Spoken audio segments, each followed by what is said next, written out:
ምንጊዜም ሚዲያ የዕለቱ ጉዳይ ከመጽሐፍት ገበታ ከአድማጮች መድረክ መስታወት የቅዳሜ ወጎችና የተወልደ እንግዳ መደበኛ ዝግጅቶቻችን ናቸው። 703 475 6309 ስልካችን ምንጊዜም media@gmail.com የኢሜል አድራሻችን ነው። ሰብስክራይብ በማድረግ ቤተሰብ ይሁኑ። ምንጊዜም ኢትዮጵያ።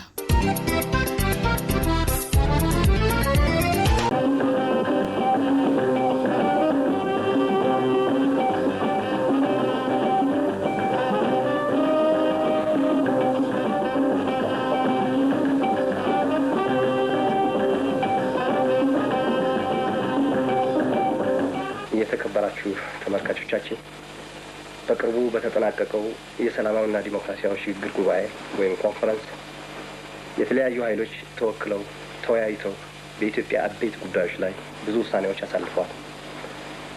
በአጠቃላይ በጉባኤው ባወካከሉ በሂደቱና ባሳለፋቸው ውሳኔዎች ከተለያዩ አቅጣጫዎች የተለያዩ ትችቶች፣ ግምገማዎች ወይም አስተያየቶች እየቀረቡ ናቸው። በዛሬው ዝግጅታችንም ጉባኤው ባካሄዳቸው ጉዳዮች ላይ ጠቃሚ ናቸው በምንላቸው ነጥቦች አትኩረን እንግዶቻችን እንዲወያዩበት ወይም እንዲከራከሩበት እናደርጋለን። በቅድሚያ ጥሪያችንን አክብረው የመጡትን እንግዶቻችን እናመሰግናለሁ። እንግዶቻችን አቶ መለስ ዜናዊ የኢትዮጵያ ጊዜያዊ መንግስት ፕሬዚዳንትና የኢህአዴግ ሊቀመንበር በዚህ ውይይት ኢህአዴግን በመወከል ሀሳባቸውን ያቀርባሉ። ሁለተኛ ፕሮፌሰር መስፍን ወልደማርያም የግል ጥናት ተመራማሪ ለሰላማዊና ዲሞክራሲያዊ ሽግግር ነጻ ኮሚቴ የሚል ድርጅት አባል ናቸው። በዚህ ውይይት ግን ድርጅቱን ሳይሆን የራሳቸውን አስተያየት ብቻ የሚያቀርቡ ይሆናሉ። ሶስተኛ ፕሮፌሰር እንድሪያስ እሸቴ በአሜሪካ ሀገር የሚኖሩ በፊላዴልፊያ ከተማ የፍልስፍና መምህር፣ እሳቸውም ለሰላማዊና ዲሞክራሲያዊ ሽግግር ነጻ ኮሚቴ ወይም ኢንዲፔንደንት ተብለው የሚጠራው ድርጅት አባል ናቸው። በዚህ ውይይታችን ግን የራሳቸውን ሀሳብ ብቻ የሚያቀርቡ ይሆናሉ። አራተኛ ዶክተር መኮንን ቢሻው በአዲስ አበባ ዩኒቨርሲቲ መምህርና ቀደም ብሎ በተቋቋመው የሰላምና የእርቅ ኮሚቴ አባል ናቸው። እሳቸውም የራሳቸውን ሀሳብ ብቻ በዚህ ውይይት የሚያቀርቡ ይሆናሉ እና እንግዶቻችን እነዚህ ናቸው። በድጋሚ በአድማጮቻችን ስም ለማመስገን እወዳለሁ። በዚህ ውይይት የተለያዩ ጥያቄዎች እያነሳን በየተራ በተመሳሳይ ጥያቄዎች ላይ ሁሉም ተመጣጣኝ የሆነ እድል እያገኙ እንዲወያዩ ለማድረግ እንሞክራለን እና በዚሁ ወደ መጀመሪያው ጥያቄ እንሸጋገራለን።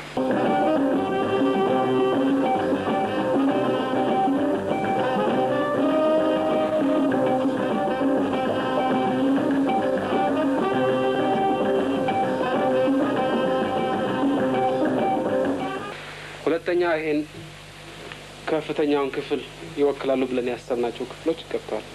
ይሄ እንግዲህ በአመለካከት ነው። ምናልባት ነሰሰርሊ በብሔራዊ ተዋጽኦአቸው አማሮች ላይሆኑ ይችላሉ።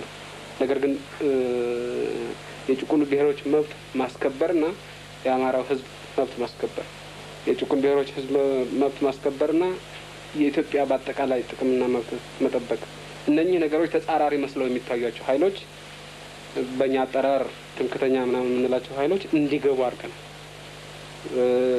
ቅድም አንስቻለሁ። ዩኒቨርሲቲን ጉዳይ በምናነሳበት ጊዜ ሌሎችም ድርጅቶች እንግዲህ አሰስመንት ላይ ግምገማ ላይ ልንሳሳት እንችላለን። ምናልባት እንደዚህ አይነት አመለካከት አላቸው ብለን ያሰብናቸው የተለየ አመለካከት ይዘው ሊቀርቡ ይችል ይሆናል። ነገር ግን ብዙም ኮንፈረንሱ ላይ እንዳየነው ብዙም የተሳሳተን አይመስለንም ግምታችን ላይ። ስለዚህ በእኛ እምነት በአማራው አካባቢ አሉ የሚባሉት አመለካከቶች የተለያዩ አመለካከቶች ናቸው። እነሱ ሁሉ ተወክለዋል። ልክ ለምሳሌ ከምባታ የኦሮሞም ለምሳሌ የኦሮሞን የወሰድነው የተለያዩ ድርጅቶች ተወክለዋል።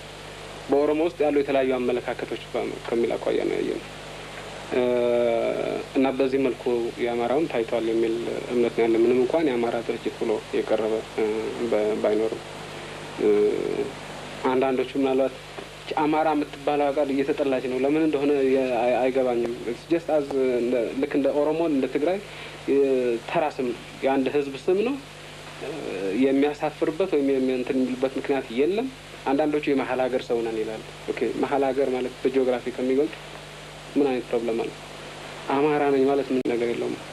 እኔ እንደውም በእኛ በኩል መንግስቱ ኃይለማርያም አማራ የሚባል ህዝብ የለም ሲል ብሎ ደግሞ አንድ ህዝብ አንድ ቀን እንደመሰሰ የሚል ቀድ ነበር እኛ አካባቢ ሲነገር የነበር እና እንደዚህ አይነት ነገር ሊኖር ይችላል። ግን እኛ በእኛ በኩል ሁሉም ኦፒኒየንስ ተወክሏል። ነገር ግን አንዳንድ አካባቢዎች ለምሳሌ ከፋ የሚሏቸው ጌዴዎች በዛ አካባቢ ይሄናም የዚህን ህብረተሰብ አመለካከት ያውቃለሁና እወከላለሁ ብሎ የቀረበ ሰው አልተገኘም። እኛ ዝም ብለን በአጋጣሚ መምረጥ አንችልም። የቀረቡትን ነው እኛ እንትን ያነሳን። ከምባታዎች ተደራጅተናል አሉ። ኦሞቲክ እንወክላለን የሚሉ ግለሰቦችን መጡ። የጉራጌም ተደራጅተናል ይሄ ፕሮግራማችን እንቀርባለን አሉ። ሀዲያም እንደዚሁ ተደራጅተናል ጸሐፊያችን እንትናንን ብለው መጡ። የጌዴኦ ግን እንደዛ አላገኘንም። የከፋም እንደዛ አላገኘንም። ስለዚህ ያልተወከሉ አካባቢዎች አሉ ብለን የምናስባቸዋለን። በተረፈ ግን ይሄን አማራ ህብረተሰብ በሚመለከት የተነሱ ጥያቄዎች በእኛ በኩል ያለው አመለካከት እንደዚህ ነው። አንዲት ነገር ልጨምር ሲል እኔ እንትን የሚል አስተያየት የለኝም። እነዚህ ልዩ ልዩ ብሔረሰቦች እና ያላቸው ብሔራዊ ስሜትና የኢትዮጵያዊነት ብሔራዊ ስሜት የሚጋጩ ወይም የማይጣጣሙ ነገሮች ናቸው የሚል አስተያየት የለኝም። እኔ ለማለት የፈለኩት ምንድን ነው እዛ ስብሰባ ላይ የቀረቡበት መልክ እና ጥያቄው ስለ ውክልና መስሎኝ ነበር። ይሄንን ያላቸውን ስሜት ስለ ጠቅላላው ሁኔታ ያላቸውን ስሜት በደንብ አጉልተው ለማሳየት አላመቻቸውም ለማለት ነበር የፈለኩት እና በምሳሌ መግለጽ ይቻል ይመስለኛል። ለምሳሌ ከኢሳያስ በተደረገው ንግግር ስለ ኤርትራ ጎልቶ የሚታየው ኤርትራዊ ብሔረሰባዊ ስሜት ነው። የዛ አይነት ስሜት በትግሉ ላይ እንዴት እንደረዳ አሁንም ትግሉን የት ግብ እንዳደረሰው በሰፊው ተገልጾ ነበር። በዛ መልክ ከማንኛውም ወገን ስለ ኢትዮጵያ ብሔረሰባዊ ስሜት እንደዚህ ጎልቶ ሲነገር አልሰማሁም። እንደዚህ አይነት የግምት ጉዳይ ነው ይሄ እንጂ የሀሳብ እንትን አይደለም። እና እዛም የተወከሉት ሰዎች የውክልናው አይነት ይመስለኛል ይሄንን የሚገታው። ምክንያቱም እዛ ሲቀርቡ የራሳቸውን ብሔረሰብ ችግር፣ ጥቃት፣ ሮሮ የግድ መናገር ይኖርባቸዋል። ሬፕሬዘንቴሽንን የመሰለ ጥያቄ ሲመጣ ስለ ራሳቸው የግድ ማውራት አለባቸው። እንደዛ አይነት ማተኮር ነበረበት ሰዋ ላይ ለማለት ነው እንጂ ሁለቱ አይነት ብሔረሰባዊ ስሜቶች ይጋጫሉ የሚል አስተያየት የለኝም። ትንሽ ብዙ ላይ እንትን ለማለት አሁን የተባለው ምንድን ነው? ለምሳሌ የተለያዩ ኢትዮጵያ ውስጥ ያሉ የተለያዩ አመለካከቶች እንዲወከሉ ማድረግ የሚል እንግዲህ በኢትዮጵያ ከሚካሄደው የፖለቲካ ትግል ባህሪም ጋር የተያያዘ ነው። የብሔር ጥያቄ ከፍተኛ ሚና በሚጫወትበት ሁኔታ የፖለቲካ አመለካከቶች ይሄ የብሔር ጥያቄ ራሱ ተጽዕኖ ማሳደሩ አይቀርም። ከዚያ አኳያ ለምሳሌ የከምባታን ኦፒኒየን ወይም የከምባታ ስሜት ብለው የሚገልጽ ብሶቱን ምናምን ሲገልጽ በእኛ እምነት የኢትዮጵያን ስሜት እየገለጸ ነው የምንለው። ምክንያቱም ኢትዮጵያ የሚባለው ከምባታው፣ ሀዲያ፣ ወላይታው፣ አማራው፣ ትግሬው፣ ሌላው ተደምሮ የሚያመጣ ውጤት ስለሆነ እያንዳንዱ ብሶቱን ገልጾ ነገር ግን በዚህ መልኩ ሁላችንም ችግራችንን እናስወግደን አንድ አይነት መፍትሄ እናመጣለን ብለው ሲሉ ድምሩ የኮንፈረንሱ ሳም ሪያል ትክክለኛው የኢትዮጵያዊነት ስሜት ነበር ነው የምንለው። ምክንያቱም እያንዳንዱ ለምሳሌ ጉራጌው ስሜቱን ሲገልጽ፣ ከምባታው ስሜቱን ሲገልጽ ነገር ግን ደግሞ የጋራ የሆኑትን ያመጣል። ለምሳሌ የዲሞክራሲ መብቶችን በሚመለከት ሁሉም ከከምባታ ከጉራጌ ብቻ አንግል አልነበር የሚያዩት። የውጭ ጉዳይ ፖሊሲን በሚመለከት ደግሞ የህዝቦች መብት ጥያቄ ሲነሳ ደግሞ ከእያንዳንዱ ህዝብ መብት አኳያ ይነገር ነበር። ኢቭን ከህዝቦች መብት አኳያ በሚነገርበትም ወቅት ድምር ውጤቱ የኢትዮጵያ ህዝቦች መብት በአጠቃላይ ማስከበር። ምክንያቱም ሁሉም የተስማማበት በፊት መገንጠል አመለካከት የነበራቸው አብዛኛዎቹ አሁን ለአንድነት ለትክክለኛው አንድነት ሁኔታው ተመቻችቷልና እሱን መሞከር አለብን የሚል ይሄ ራሱ ገና ሲጀመር ኮንፈረንሱ አንድ ትልቅ የኢትዮጵያዊነት ግን ኢትዮጵያዊነት ኦፍ ዲፈረንስ የተለየ አይነት ኢትዮጵያዊነት ሁሉንም ህዝቦች ያካተተ ኢትዮጵያዊነት የኢትዮጵያ የብሔረሰቦች ሚውዚየም ነው ትባላለች። አንዳንድ ጊዜ የብሔረሰቦች እስር ቤት ነው ትባላለች። አንዳንድ ጊዜ ሚውዚየም ከሆነች እስር ቤት አትሆንም የሚል እምነት አለን እና እስካሁን ድረስ እስር ቤት ነበረች። አሁን ግን ሚውዚየም መሆን ትችላለች በሚል መልኩ ይህን የሚገልጽ ኮንፈረንስ የነበር ነው ሆኖ የሚሰማኝ እና ኢህአዴግም እንደዚህ ነው ራሱን የሚገልጸው። የተለያዩ ብሔራዊ ድርጅቶች በኢህአዴግ ውስጥ መኖራቸው ኢትዮጵያዊነትን አንድ ቅንጣት እንትን እንዳህል አይቀንሰውም የሚል እምነት ነው ያለ። እንዲያውም ያዳብረዋል። ምክንያቱም ኢትዮጵያ አንድ የምትሆነው ሁሉም አንድ ስለሆነ ሳይሆን የተለያዩ ህዝቦች ግን አንድ ለመሆን የፈለጉ ዩኒቲ ኢን ዳይቨርሲቲ የሚሉት አይነት ነገር በዳይቨርስ ሆነው የተለያየን ሆነን ሳለን ግን አንድ እንሆናለን። ሚውዚየም ሞዛይክ የሚባለው ነገርም አንድ ነው። አንድ የሚሆነው ግን የተለያዩ ከለርስ የተለያዩ እንትኖች ተደምረው ፈጥረው። ስለዚህ ኢትዮጵያዊነትም እንደ ሞዛይክ ነው መታየት ያለበት። የተለያዩ ነገሮች አንድ ላይ ሆነው አንድነት ይፈጥራሉ። አንድ ከለር ካደረግነው ሁሉ ሞዛይክ መሆን ያቋርጣል። ስለዚህ ኢትዮጵያ ሞዛይክ ትሆናለች የብሔረሰቦች ብለን ካመን ጥሩ ነገር ነው። ደግሞ ዘን የተለያዩ ቀለሞች ይኖራሉ ግን አንድ ላይ ተደምረው አንድ ኢትዮጵያዊ ስል ይፈጥራሉ። እና ኮንፈረንሱን ይሄን ነገር ያንጸባረቀ መስሎ ነው የሚታየው። ዶክተር ሚካኤል ይባል ባጭሩ እንድራስ የጠየቀው ጥያቄ ወይ ተነግረው በብዙዎቻችን ዘንድ የተብላላ እንትን በስብሰባው ላይ ምናልባት ይሄ ነገር እኔንም እንትን ብሎኛል። የተለያዩ ተወካዮች ብሔረሰብ ተወካዮች በእነሱ ብሔረሰብ ወይም እንወክለዋለን በሚሉት የደረሰውን ብሶትና ችግር በማውሳታቸው አንድ በኩል የኢትዮጵያን ችግር እያንጸባረቁ ነው የሚለው ትክክል ነው። ድምሩም ነው የኢትዮጵያን አጠቃላይ ሕዝብ አጠቃላይ ችግር የሚያንጸባርቀው። በኮንፈረንሱ ምናልባት እስካሁን ድረስ የደረሰውን በደል በሕዝብ ላይ በተለይም የብሔረሰቦች ችግር እና በደል ከፍተኛ ደረጃ ከመድረሱ የተነሳ የኮንፈረንሱም ቲም እና የሰዎቹም ሬፕሬዘንቴሽን ወይም አመጣጥ ያን እንደ ተቀዳሚ ችግር አድርጎ መውሰድም ነበረበት። ወስዶም ነው የተዘጋጀው ስብሰባው። ግን ይሄን ያሉትን ችግሮች በምናወሳበት ጊዜ እነኚህ ችግሮች ሁሉ የኢትዮጵያ ሕዝብ ችግሮች ናቸው። እነኚህን ችግሮች ደግሞ በመፍታት ነው ያ ህብረታችንም ሊጠነክር የሚችለው። ችግሮችንም ለመፍታት መተባበርም ያስፈልጋል። ይሄ ግን ጎልቶ አልወጣም በይፋ እና ብዙ ሰው ዘንድ በተለይ በቴሌቪዥንና በሬዲዮ ያዳምጥ የነበረው ህዝብ ዘንድ ያፍርሃታል። ይሄ በተናጠል የደረሱትን ችግሮች በማውሳት የባሰውን የተነጣጠለና የኔ ነው የሚብሰው የደረሰው ግፍ የሚል እንትን አዝማሚያ የያዘ መስሎ ሰግቶ ነበር ነው ያ አሁን የአቶ መለስ እንትን በተስፋ ደረጃ እኔም ያንን ምኞቴ ነው። የዚህ አይነቱ እንትን ጎልቶ እንዲወጣ ሲያገናኘን የነበረው የደረሰውም ችግር በሁላችንም ዘንድ የደረሰ መሆኑ እና ይሄ ጉባኤ አንድ ከፍተኛ ያደረገው አስተዋጽኦ ቢኖር የተለያዩ ችግሮችን ከየብሔረሰቡ አካባቢ የተለያዩ የደረሱትን ችግሮች በማውሳት በኢትዮጵያ ሕዝብ ላይ የደረሰውን ችግር ያ በከፍተኛ ደረጃ ሁላችንንም ሊያገናኝ የሚችለው እንትን ጎልቶ ሊወጣ የሚችልበት ሁኔታ ብዙም አልታየም። በዚያ ረገድ እኔም የዚህ አይነት ፍርሃት ነበረኝ ለማለት ያህል። በዚህ ጨምሮ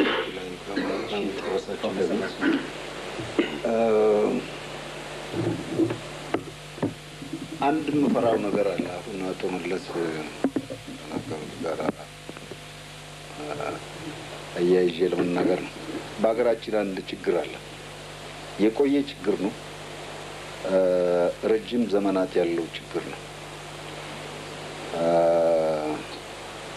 እሱንና እንደው ባጭሩ አንድ ደቂቃ ማልፈጅም ከሱ በፊት ግን ስለዚህ ስለ ብሔረሰቦች በእውነት እንደው ማድረግ ያለባችሁ ይመስለኛል። እርግጠኛ ነኝ የፊልም ክምችት ውስጥ ይኖራል። ከዚህ በፊት የተደረጉ ስብሰባዎች ባለፉት 17 ዓመት ውስጥ የተደረጉ ስብሰባዎችን በብሔረሰብ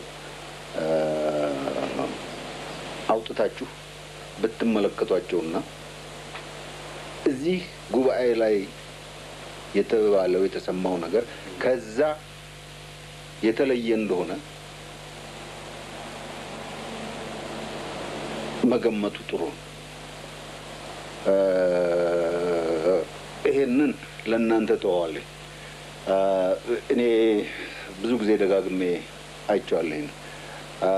ሁለተኛው ግን ዋናው ነገር የብለው የቆየ ታሪካችን ችግር መሰረታዊ ችግር የሚመስለኝ ነገር የታሪክ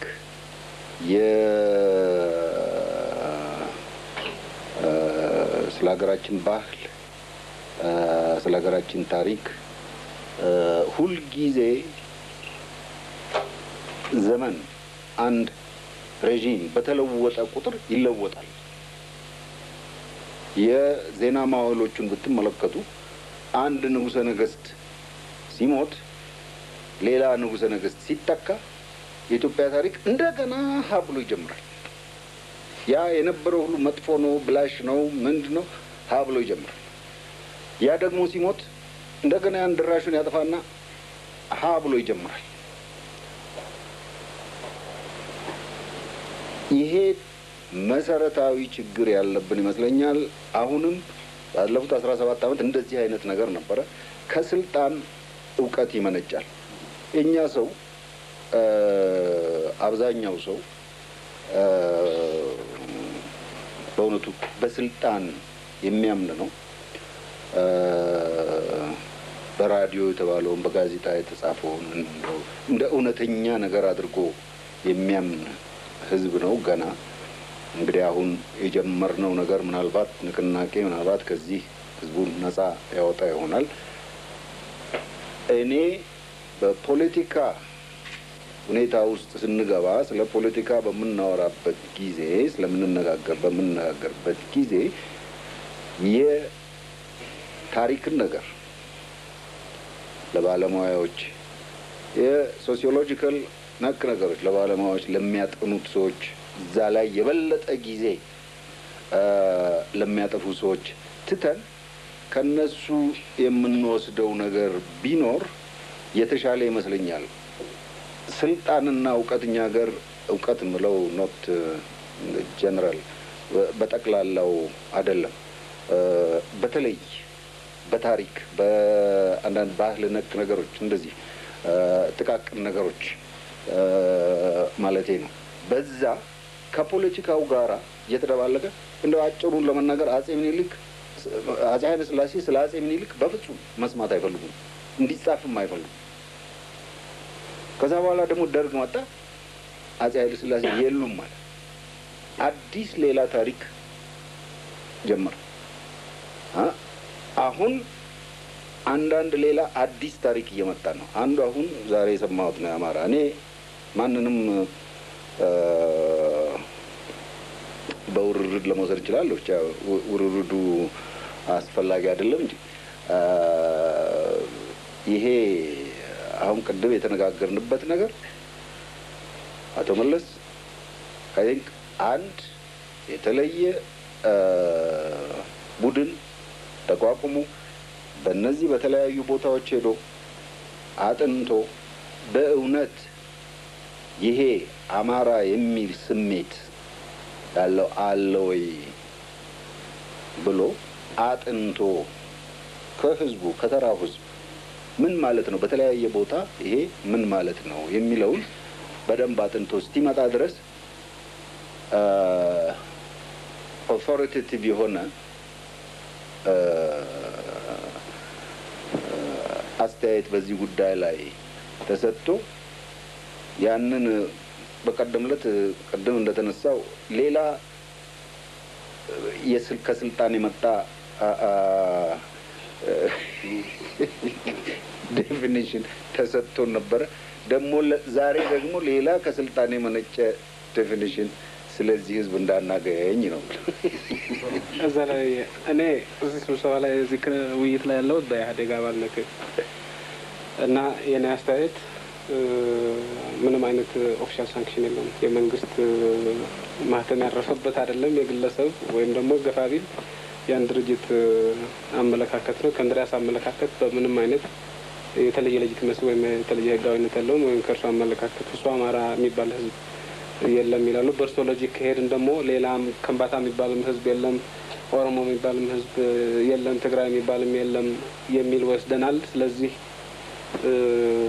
ከክልላዊ ልዩነቶች ሌላ በብሔር ደረጃ ሊያካትቱ የሚችሉ ነገሮች አሉ የሚል አስተያየት አለን እኛ እንደ ኢህአዴግ። ነገር ግን ይሄ የእውቀት የመጀመሪያውና የመጨረሻ ነው ብለን ደግሞ እናስቀምጥም። ይሄ የድርጅት አመለካከት ነው። ከዛ በላይ ሄዶ የመንግስት ማህተም ያረፈበት ነገር አለ። ወደ ሌላ ጥያቄ ልሸጋገር ነው። የጉባኤውን ሂደት በሚመለከት ቀደም ብሎ ዶክተር መኮንን ያስታውስ ነበር ያቋረጡት ወደዛ ነው መመለሰት። የስብሰባው አካሄድ በሚመለከት አንዳንድ የሚሰማ ነገር ምን ነው? አሁንም እንደሰማነው በዚህ ማለት ነው ድርጅታዊ አሰራር ነበረበት፣ እያበቃለት ነገር ነበር። ኢህአዴግ ተዘጋጅቶ መጣ፣ ሌሎች ቦታ ይዘጋጁ መጥተዋል።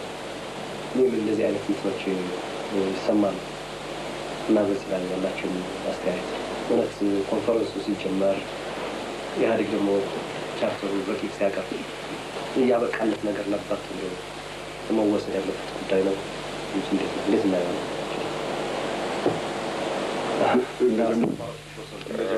አንዳንዶችን ቀደም ሲል ሞክሬ ነበር።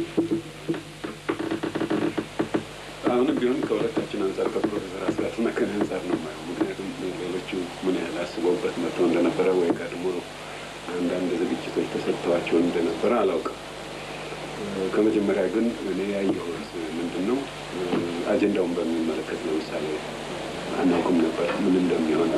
በዕለቱ እዚያ ገብተን መወያየት እስከምንጀምር ድረስ ሌሎችም ጽሁፎች ተዘጋጅተው የነበሩ በኢህአዴግ ተዘጋጅተው የነበሩ እንደዚሁ በዚሁ መልክ ነው የደረሱን እና አስቀድመን ፕሮፌሰር እና እኔ ለመወያየትም አልቻልንም።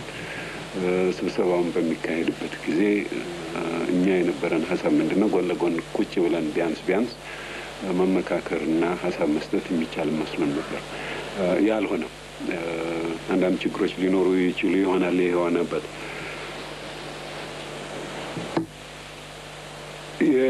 ሌላው ማክሰኞ ዕለት ስብሰባው ሲጀመር አጀንዳውን ተሰጠን።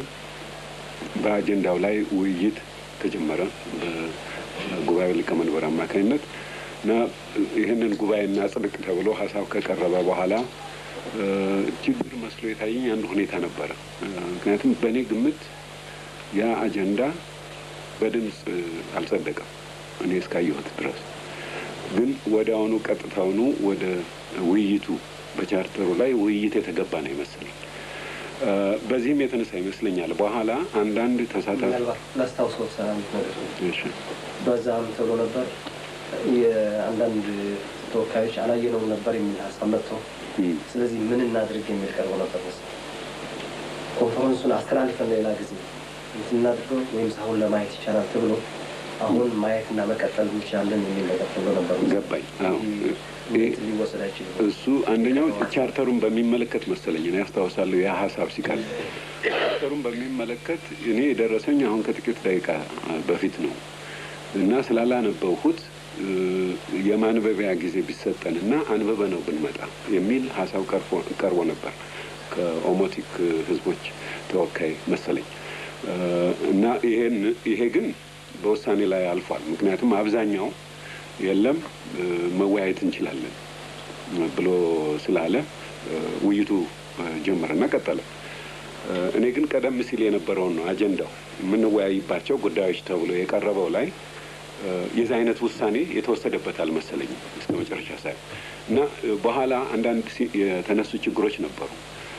ለምሳሌ ከፖለቲካ ድርጅት ተወካዮች ከኢዴቅ፣ ኢዲሲ፣ ኤንዶ እንደዚሁ ምናልባት ከሌሎችም የለም እኛም ስለ ቻርተሩም ሆነ በተለይም ስለ መንግስት መዋቅር ወይም ደግሞ ሌሎች ጉዳዮች ላይ አስተሳሰብ ስላለን የእኛስ መቼ ነው የሚቀርበው የሚል ተደጋግሞ አልፎ አልፎ ይነሳ ነበር እና ምናልባት አጀንዳው ላይ መጀመሪያ ሲቀርብ ውይይት ተደርጎ ሰፊ ውይይት ተደርጎ የጸደቀ ቢሆን ኖሮ አጀንዳው ውስጥ ሊገባ ይችል ነበር። የነሱም አልቀረበም ማለት አይደለም። በኋላ ቀርቦ ያው ጉባኤው እንትን ብሎታል። ግን ሊቀመንበሩ ደጋግመው ያስታውሱ የነበረው ምንድን ነው አንድ አዲስ ሀሳብ ሲመጣ ከዛ ከአጀንዳው ውስጥ የእኛን ሀሳብስ እንዴት እናቅርብ ሲባል የለም ወደ ኋላ እየመለሳችሁት ነው። ምክንያቱም አጀንዳውን አጽድቀን በዛ ላይ ውይይት ጀምረን እየሄድን ነው። ሀሳብ ካላችሁ ጉዳዩ ያ ሀሳብ ያላችሁ ጉዳይ ሲነሳ እዚያ ላይ ልታቀርቡት ትችላላችሁ የሚል እንትን ችግር ታይቶኝ ነበረ። አለበለዚያ ግን ከዚህ በኋላ የተካሄደው ውይይት በተቻለ መጠን እኔ እንዳየሁት እጁን አውጥቶ የተከለከለ ወይም እንዳይናገር የተደረገ ሰው አላየሁም። ምናልባት የድርጅታዊ አሰራር አየሁበት የምለው በእኔ ግምት ነው። ያየሁት ነገር የለም። አንዳንዶቹ እዚያ በተወካይነት የመጡት ቀደም ብለው እነኚህን አጀንዳውንም ሆነ ወይም ቻርተሩን ወይም በኤርትራ ላይ ጉዳይ ላይ የቀረቡት ጽሁፎች ቀደም ብለው ያዩት ይመስላል።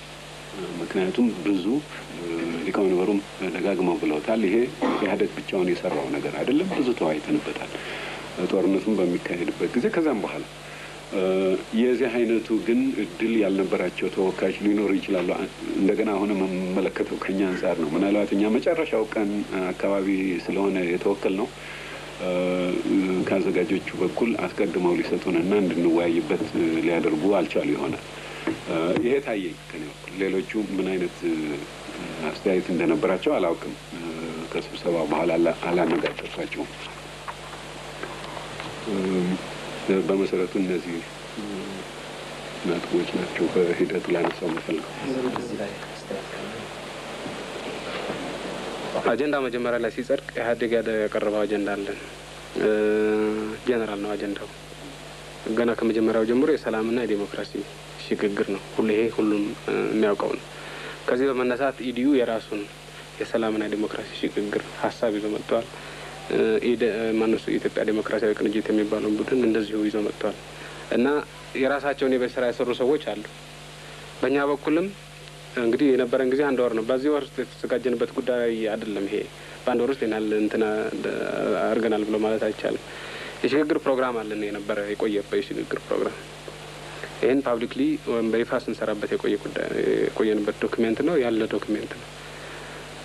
አዲስ አበባ ከገባን በኋላ እንሳተፋለን ብለው በድርጅት መልክ ለሚመጡ ኃይሎች የኛ ሀሳብ ይሄ ነው፣ እንደዚህ ቢቀርብ ይሻላል የሚል ብለን እናስቀምጥላቸዋለን። አንዳንዶቹ ይሄ እንደዚህ ቢሻሻል ይሻላል የሚል ሀሳብ ያመጣሉ። ጠቃሚ መስሎ ከታየን እንቀበላለን። ጠቃሚ መስሎ ካልታየን ሀሳባቸውን በኮንፈረንስ ታቀርባላችሁ፣ እኛ ራሳችን ሀሳብ እንቀርባለን ብለን እንሄዳለን እና ይሄ ሎቢንግ የሚሉት ይመስለኛል ፈረንጆቹ እንጂ ድርጅታዊ አሰራር አይመስልም። የተለመደ አሰራር ነው። አንድ ፕሮፖዛል ካለው የአሜሪካ ኮንግረስማን አስቀድሞ ያንን ሀሳብ ያጣራዋል፣ ያጠናዋል፣ ኤክስፐርቶች ምን ያደርጋል። ከዛ በኋላ እየዞረ ለኮንነንትን ከመቅረቡ በፊት እየዞረ ይህን ሀሳብ እንዴት ታውቃላችሁ፣ ማሻሻያ ነገር ሊቀርብ ይችላል ብሎ የተቻለውን ያህል ድጋፍ ይዞ ለኮንፈረንስ መምጣት ይፈልጋል፣ ለሀሳቡ ማሻሻያም ካለ እና አስቀድሞ ሲዘጋጅ የግድ ሁሉም ይቀበለዋል ማለት አይደለም። ተቃዋሚዎች ይኖራሉ። ተቃዋሚዎቹን በዛ በስብሰባው ይጋፈጣቸዋል ማለት ነው።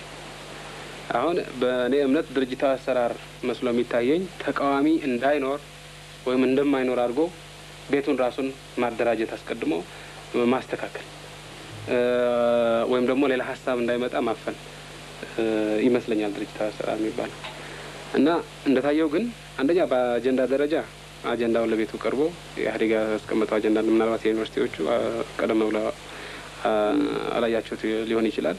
አብዛኛዎቹ አይተውታል። አንዳንዶቹም ማሻሻያ አስቀምጠው እንትን አድርገዋል። እኛም የተቀበልነው ያልተቀበልነውን ደግሞ የራሳችን ይዘን ገባን። የራሳቸውን ይዘው ገቡ። በዛው ተከራከርንበት። በተለይ የኤርትራው ኢቨን ለእናንተም ለዩኒቨርሲቲዎችም ቢሆን ከ2 ቀን ነው ከእንደዛ በፊት ነው የተሰጣችሁ እና ለማሰብም ለመነጋገርም ጊዜ ነበረ። ከዛም በላይ ደግሞ አጀንዳ የሰላምና የዴሞክራሲ ሽግግር በሚል ነው የተነሳ እና ከሰላምና ከዴሞክራሲ ሽግግር ውጪ የተነሳ አጀንዳ አልነበረም። በዛ ክልል ዲሞክራሲ ሲባል ደግሞ የግለሰቦች የህዝቦች መብት ወዘተ ተዘርዝረዋል። ነገር ግን በአጠቃላይ መልኩ የሰላምና ዲሞክራሲ ተብሎ ከውጭ ሀገር የመጡት የራሳቸውን ሀሳብ ይዘው መጥተዋል። ምን ያህል ተዘጋጅተውበታል ሌላ ጉዳይ ነው። ነገር ግን የሆነ የተወሰነ ዝግጅትን ቢሆን አድርገው መጥተዋል። ለምሳሌ ቅንጅቶች ማነው ይሄ ኢትዮጵያ ኢዳቅ የሚባለውና ኢዲዩ። ሌላው ማሻሻያ ሀሳብ ካለ በእያንዳንዱ ርዕስ ሊገባ ይችላል የሚል ይቀርብ ነበር በተደጋጋሚ። በዲሞክራሲ መብቶች የግለሰብ መብቶች ላይ ማሻሻያ ካለ በዛ ላይ ይቀርብ ነበር። ማሻሻያዎችም እየቀረቡ ነበር። በህዝብ መብቶች ማኳያ እንደዚሁ ማሻሻያዎች ይቀርቡ ነበር። ለምሳሌ ይሄ ነጻ ፍርድ ተርጓሚ አካል ይኖሩ አይኖሩ ዘተ እነኚህ ነገሮች በእያንዳንዱ አጀንዳ ሀሳቦች ይቀርቡ ነበር። ሌላ ጠቅላላ አዲስ ቅምር እናስቀምጣለን የሚሉ ካሉ ማስቀመጥ ትችላላችሁ ተብሏል። ለምሳሌ ኢደቅ የመንግስት አወቃቀርን በሚመለከት ሌላ የኮሚቴዎች አይነት እንትና መጣ። ቤቱ አልተቀበለውም። እኛም አልደገፍ ነው፣ ሌላውም አልደገፈውም። የኢዲዩም እንደዚሁ በቂ ዝግጅት ሳይደረግበት መጣ፣ እንትን አልተባለም። ነገር ግን ሌላ አጀንዳ እንዳይቀርብ አልተከለከለም። በቀረበው አጀንዳም በእያንዳንዱ ነጥብ ላይ ሀሳብ መስጠት አልተከለከለም። ተሳታፊ የሆኑ ኃይሎች ወይም ድርጅቶች በሙሉ የኢህአዴግ ደጋፊዎች ናቸው የሚባሉ አይደለም። አብዛኛዎቹ በአንድ ወቅት በኢህአዴግ ላይ ከፍተኛ ጥላቻ የነበራቸው ናቸው። አብዛኛዎቹ ኢዲዩ፣ ኢንዶ፣ ኢዴቅ፣ ሌሎችም ከብሔር ንቅናቄዎችም ቢሆን እንደዚሁ ጥላቻ የነበራቸው ናቸው። ስለዚህ የራሱን ሰዎች ብቻ አስታካረገው እንዳይባል ተቃዋሚ የነበሩ እስከ አንድ ወር በፊት ድረስ በጣም መጥፎ ነገሮች ላይ ኢህአዴግ ይጽፉ የነበሩ ኃይሎች በብዛት ነበሩበት ኮንፈረንሱ ላይ። ከመጻፍም አልፈው አንዳንዶቹ ይሁን ጦርነቱም ሲያካሂዱ የነበሩ ናቸው። ስለዚህ መታየት ያለበት የሚመስለኝ አንደኛ ኢህአዴግ ተዘጋጅቶ መጥቷል ወይስ አልመጣም አይደለም። ተዘጋጅቶ መጥቷል። በድብቅም የተሰራ ነገር አይደለም። በይፋ ገና ጉባኤው ከመጀመሩ በፊት ለጋዜጠኞች በተሰጠ መግለጫም በመክፈቻ ንግግሩም በይፋ የተነገረ ነገር ነው። ይሄ በዲሞክራሲ ማሰራር የት ቦታ ያለ ነገር ነው። ሀሳብህን ለማስተዋወቅ ውሳኔ የሚሰጡት አካላት የሀሳብ ምንነት ተረድተው እንዲቀበሉት ለማድረግ እንዲያውም በሌሎች አካባቢዎች እስከ አንዳንድ ማሻሻያዎች እነሱን ለማግባባት የሚያስችል አንዳንድ ማሻሻያ አድርጎ እስከ ማቅረብ ድረስ ይሄዳል አስቀድሞ። ስለዚህ ይሄ ኖርማል የተለመደ የዲሞክራሲ አሰራር እንጂ ድርጅታዊ አሰራር መስሎ አይታየንም በእኛ በኩል ኮንፈረንሱ ላይ የነበረው ሁኔታ። በዚህ ላይ ሁለት ጥያቄዎች ለማንሳት እፈልጋለሁ። አንደኛ አጀንዳዎቹ ቀደም ብለው አለመሰጠታቸው ማለት ነው። በተለይ በዩኒቨርሲቲ አካባቢ ለምሳሌ ስናይ እንደዚህ አይነት ጉድለቶች በመኖራቸው እንደዚህ አይነት ጉድለቶች ነበሩ። ሆኖም ኮንፈረንሱ በተወሰነው ቀን መካሄዱ ትክክል ነው የምንለው ያለ ነው ወይስ እንደዚህ አይነት ጉድለቶች ስለነበሩ እስክንወያይበት ሌላ ነገር እስኪደረግ ድረስ ኮንፈረንሱ መቆየት ነበረበት ነው የምንለው ያለ ነው? አንደኛ ይሄኛው ነው። ሁለተኛ ሁሉም እዛ የነበሩ ተወካዮች ረቂቁን ለማየት አጀንዳውን ለማየት ለመወያየት ምናልባት እድል ያላገኙ ይሆናል። ይሄኛውን ግምት ውስጥ በማስገባት ግን በአጀንዳው የነበሩት እኔ እንደሚመስለኝ የዲሞክራሲ ጥያቄ፣ የብሔሮች መብት ጉዳይ፣ የኤርትራ ጥያቄ እንደዚህ የመሳሰሉ ነበሩ። አጀንዳው ለእኛ አዲስ ነበር ጉዳዩ ነው የምንለው ያለ ነው። እንደሚመስለኝ እንደት ነው የማያታለው የዲሞክራሲ ጉዳይ፣ የብሔረሰቦች ጉዳይ፣ የኤርትራ ጉዳይ ለ30 ዓመት የነበረ ነገር ነው። በተለይ በሙሃና አካባቢ ብዙ ዳይጀስት ሲደረግ የነበረ ነው ማለት ነው። ትክክል ይሁን አይሁን ብዙ የተደረገበት ነው። ጉዳዩ አዲስ ሆነብን ነው የምንለው ያለ ነው ወይስ በቴክኒካሊ በሆነ ነገር ነው የምንወያየው ያለ ነው? ኢት ዋዝ ሰርፕራይዝ ነው የምንለው ያለ ነው። ነጥቦቹ የቀረቡት ሳናስብበት ምን አቋም እንደምንወስድ ሳናውቀው አዲስ ኢሹ ሳንዘጋጅበት መጣን ነው የምንለው ያለ ነው። ትንሽ ቴክኒካል ጉዳይ ላይ ነው የምናወራው። የስልጣን ጉዳይ እኮ ነው። እኔ እንደገባኝ የስልጣን ጉዳይ ነው። ስልጣን አለን ወይ ከተወከልንበት ቦታ መኮንን ያለው ለእኔ እንደገባኝ ከዩኒቨርሲቲ ተወክሎ የሄደው ሰው በአንዳንድ ጉዳዮች ላይ ድምፅ ለመስጠት በዚህ ወይም በዛ ድምፅ ለመስጠት ስልጣን ተሰጥቶታል ወይ ከዛ ከመረጡት ሰዎች ስልጣን ተሰጥቶታል። ይህንን ጉዳይ ከእነሱ ጋር አልተወያየበትም። ስላልተወያየበት እነዛ የመረጡት ሰዎች የለም ይሄ ጉዳይ የተነሳ እንደሆነ በዚህ በኩል ነው የኛ አቋም ወይም ደግሞ ይሄ ነው የኛ አቋም ብለው አልገለጹለትም ነው። አዎ ገባኝ። እሱ ለምሳሌ እንደዚህ አይነት ጉድለቶች አሉ ብንልም ማለት ነው እንደዚህ አይነት ጉድለቶች ነበሩ። ሆኖም ግን በተወሰነው ቀን ኮንፈረንሱ መካሄዱ ግን ቅቡል እናደርገዋለን ነው ምን ያለ ነው። ይሄኛው ነገር በሙሉ እስኪጠራ ድረስ ኮንፈረንሱ መተላለፍ ነበረበት። ሌላ ጊዜ ነው ምን እቺኛው አንድ ጥያቄ ናት። ሁለተኛው ጥያቄ ደግሞ ወደ ውይይት እንገባ ነው ያገኘነው። በጠዋት ነው ያገኘነው፣ ማታ ነው ያገኘነው የሚባል ነገር አለ። ይሄ ለማየት ችግር እንደሚፈጥር ግልጽ ነው መሰለኝ። ግን ይዘቱ ማለት ነው የዲሞክራሲ ጥያቄ፣ የኤርትራ ጥያቄ፣ የዚህ ጥያቄ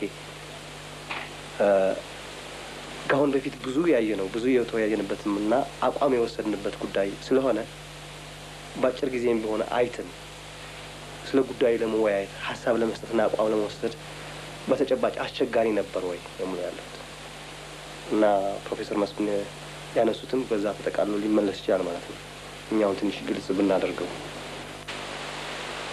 መጀመሪያ በቀኑ ላይ እኔ ያለመዘግየቱ በጣም ነው ደስ ያለኝ እና ትዝ ይለኛል ለንደን የተገናኘን ጊዜ ለምሳሌ ሄኖክ ክፍሌ አንድ አብሮን የነበረ ሰው አደራችሁን እንዳይቆይ እንዳይዘገይ ያቀን እንዳይተላለፍ ብሎ ነበርና ትክክል አስተያየት ይመስለኛል። ምክንያቱም ብዙ ጥርጣሬ ይፈጠር ነበር እና ደግሞ ሌላ አይነት ክርክር ሊኖር ይችላል ነው በሌላ መልክ። ምክንያቱም ኢንካምበንሲ ወይም ስልጣን የመያዝ እንትን ጥያቄ አለ አይደለም። ምክንያቱም ኢህአዴግ የመንግስትን ኃይሎች ይዟል እና ይህንን ኃይል ይዞ ቢሰነብት ኮንፈረንሱ በሚካሄድበት ጊዜ ሌላ አይነት ክርክር ሊነሳ ይችላል። አሁንማ ሁሉም ነገር በእጃቸው አድርገው እኛን ተናገሩ የሚሉን የሚል ልዩ ክርክር ሊነሳ ይችላል። ሰው እኔ ቀኑ ላይ ቶሎ መደረጉ በጣም መልካም ይመስለኛል። እንግዲህ ስለ ዝግጅቱ ኢህአዴግ ሰነፍ ቢል ጥሩ ነበር ማለት ምንም የሚያዋጣ ነገር አይመስለኝም። ሌሎቹ ቢጠነክሩ ጥሩ ነው።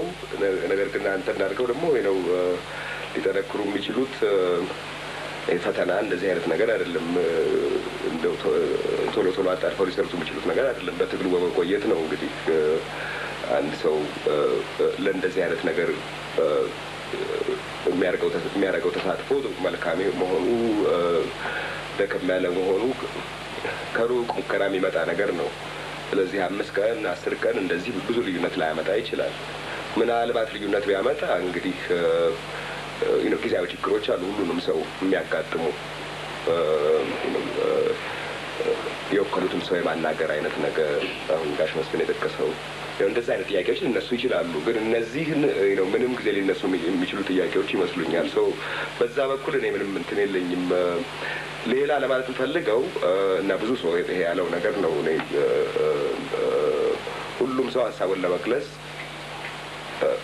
እድል ተሰጥቶት ነበር በደንብ እና ኢህአዴግም አዲስ አበባ እንደገባ በገባው ቃል መሰረት በአንድ ወር ውስጥ ስብሰባ ወይም ለንደኑ ንግግር ላይ በአንድ ወር ውስጥ ይሄ ጉባኤ ይካሄዳል ብሎ ቃል ገብቶ ስለነበረ ህዝቡም ደግሞ ይሄ የዲስሆነስቲ የፖለቲካል ዲስሆነስቲ ስለነበረ ያቺ ወሯ እንዳታልፍ ይጠባበቅ ነበር እና በዚህ ረገድ በኢህአዴግ በኩል የነበረው መጨነቅ ይታይ ሊኖር እንደሚችል በዛች በወቅቷ በገባበት ቃል በገባበት ቀን ጉባኤውን መጥራት አስፈላጊ እንደሆነ ህዝቡ ስለ ኢህአዴግም ያለውን አስተሳሰብ እዚህ ላይ ከመጀመሪያው ሊገምት ስለሚችል ያ ይታይኛል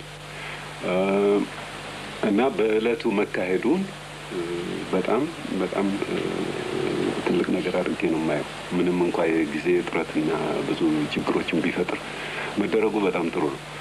ነገር ግን በዛችን በወርም ውስጥ ቢሆን ምናልባት ሊሳተፉ የሚችሉት ሰዎች ወይም ድርጅቶች አስቀድመው እንዳልከው አጀንዳውን አይተውት ምን ብለው ተወያይተውበት ከሆነ ችግር የለኝም። ለዩኒቨርሲቲ ለምን አልተሰጠም አስቀድሞ አይደለም። እንዲያውም ቅድም እንዳልኩት ዩኒቨርሲቲ አንድ የፖለቲካ ድርጅት አይደለም፣ አንድ መስሪያ ቤት ነው።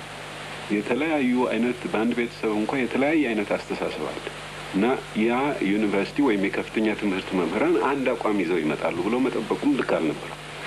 እንዲያውም ከሁለታችን መካከል በአስተሳሰብ የተለያየንበት ብዙ ጊዜ አለ ከእሳቸው ጋር።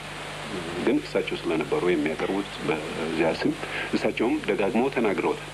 እኔ የግሌን ነው የማቀርበው የግሌን አስተሳሰብ ብለው እና ጉዳዩ የቀረቡት ጉዳዮች አዲስ ነገር ሆነው አይደለም። ቡናም እየጠጣን የትም ቦታ ስንወያይባቸው ስናብላላቸው የነበሩ ጉዳዮች ናቸው እና አንዳንዶቻችን አቋም ወስደንባቸዋል። ነገር ግን የኔ አቋም ሌላውን ያወክሎ መርጦ የላከኝን አስተሳሰብ ያንጸባርቃል ወይ የሚለው ነው የእኛን የቸገረን የነበር እንጂ ሳናስብበት ቀርተን አይደለም። በጉዳዮቹ ላይ የኤርትራ ጉዳይ፣ የብሔረሰቦች ጉዳይ ከትምህርት ቤት ጀምረን ስንነታረክበት አንዳንዶቻችን ድሮ ሌላ አቋም የነበረን በኋላ ግን በዚህ ስቃይ ውስጥ ካለፍን በኋላ የለም በሌላ መልክ መፈታት አለበት እስከሚል ድረስ የደረስንባቸው ጉዳዮች ናቸው እና አዲስ አልነበሩም። ነገሩ ችግሩ የላከንን ወክለን ነው ወይ የእሱ አስተሳሰብ ነው ብለን ነው ወይ ድምጽ የምንሰጠው ነው እና በእኔ ግምት ምናልባት እኛ ከዩኒቨርሲቲ አካባቢ የመጣ ነው ድምጽ መስጠቱ ቢቀርብንና ዝም ብለን በተሳታፊነት ሀሳብ በመስጠት ደረጃ ላይ ብቻ ቢወሰን ጥሩ ይሆን ነበር የሚል ነው በኋላ ያደረብኝ። ነገር ግን ያው እንደተካሄደ ተካሄደ። እኔ ትልቁ ነገር የሚመስለኝ እንዳያስነሳው ነው ከአምስት ቀን በፊት ከ10 ቀን በፊት አጀንዳው ቢሰጥም ምን አይነት ለውጥ ያመጣል? ለምሳሌ ዩኒቨርሲቲ መሰረት ምናምን ጉዳይ ነው። ትልቁ እኛም የገረመን ነገር ቢኖር ተዘጋጅተው ለብዙ ዓመታት ስለ ሰላምና ዲሞክራሲ ሽግግር በተለይ በስደተኛ አካባቢ በጣም በከፍተኛ ደረጃ ክርክር ሲደረግበትና ጥናት ሲካሄድበት የነበረ ጉዳይ ነው እና ቢያንስ ከውጭ የመጡት በሚገባ ተዘጋጅተውበታል የሚል እምነት ነው የነበረ። ነገር ግን ዝግጅቱን እንደተጠበቅነው አላገኘንም። ይሄ ኮንፈረንሱ ይበልጥ ህይወት ያለው ኮንፈረንስ እንዳይሆን ከማድረግ አኳያ ራሱ አስተዋጽኦ ነበረው። እንደዚህ ሆኖ ይቀጥላል የሚል እምነት የለንም። ካውንስሉ እና ኮንፈረንሱ ብዙም ልዩነት የላቸውም እንደምታውቁት።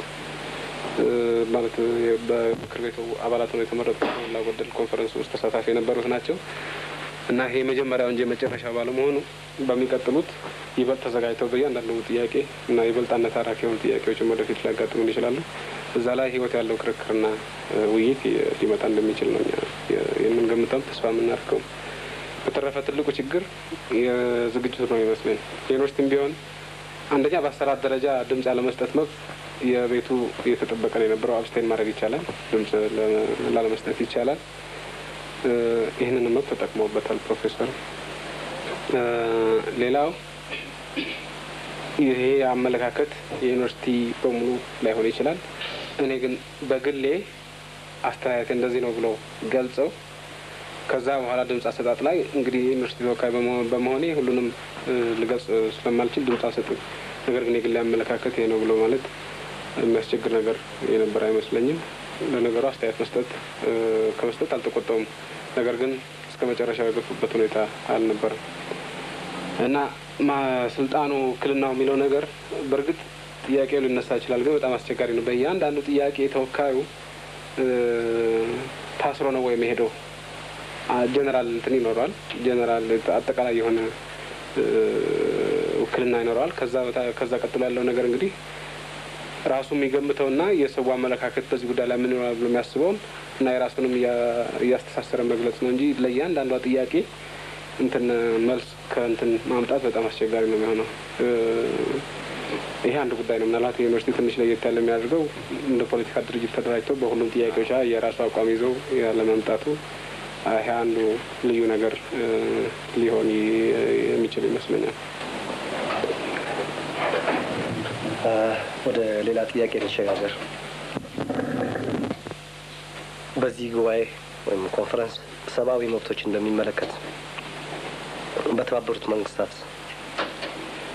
ሰብአዊ መብቶችን የሚያስከብሩ ቻርተሮች እንዳለ ቁቡል ተደርገው ታልፈዋል ማለት ነው። በዚህም እንደሚከበሩ የተረጋገጡ እንደሆነ ይሄኛውን ውሳኔ እንዴት እናየዋለን? እንደ አንድ ድል ወይም እንደ አንድ አቺቭመንት የምናየው ጉዳይ ነው ወይ? በዚህ ላይ ያለን አስተያየት። አቶ ኮንፈረንሱ ሲያጠቃልል በከፍተኛ ድል ተጠናቋል ብሎ ነው ያለፈው። እነዚህም እንደ አቺቭመንት ነው እንትን ያስቀመጣቸው። የእኛ አመለካከት ከኮንፈረንሱ አጠቃላይ መንፈስ ጋር እንዴት ይሄዳል? እኔ ትልቅ ነገር አድርጌ ነው ገምተው። በጣም ትልቅ እርምጃ ነው።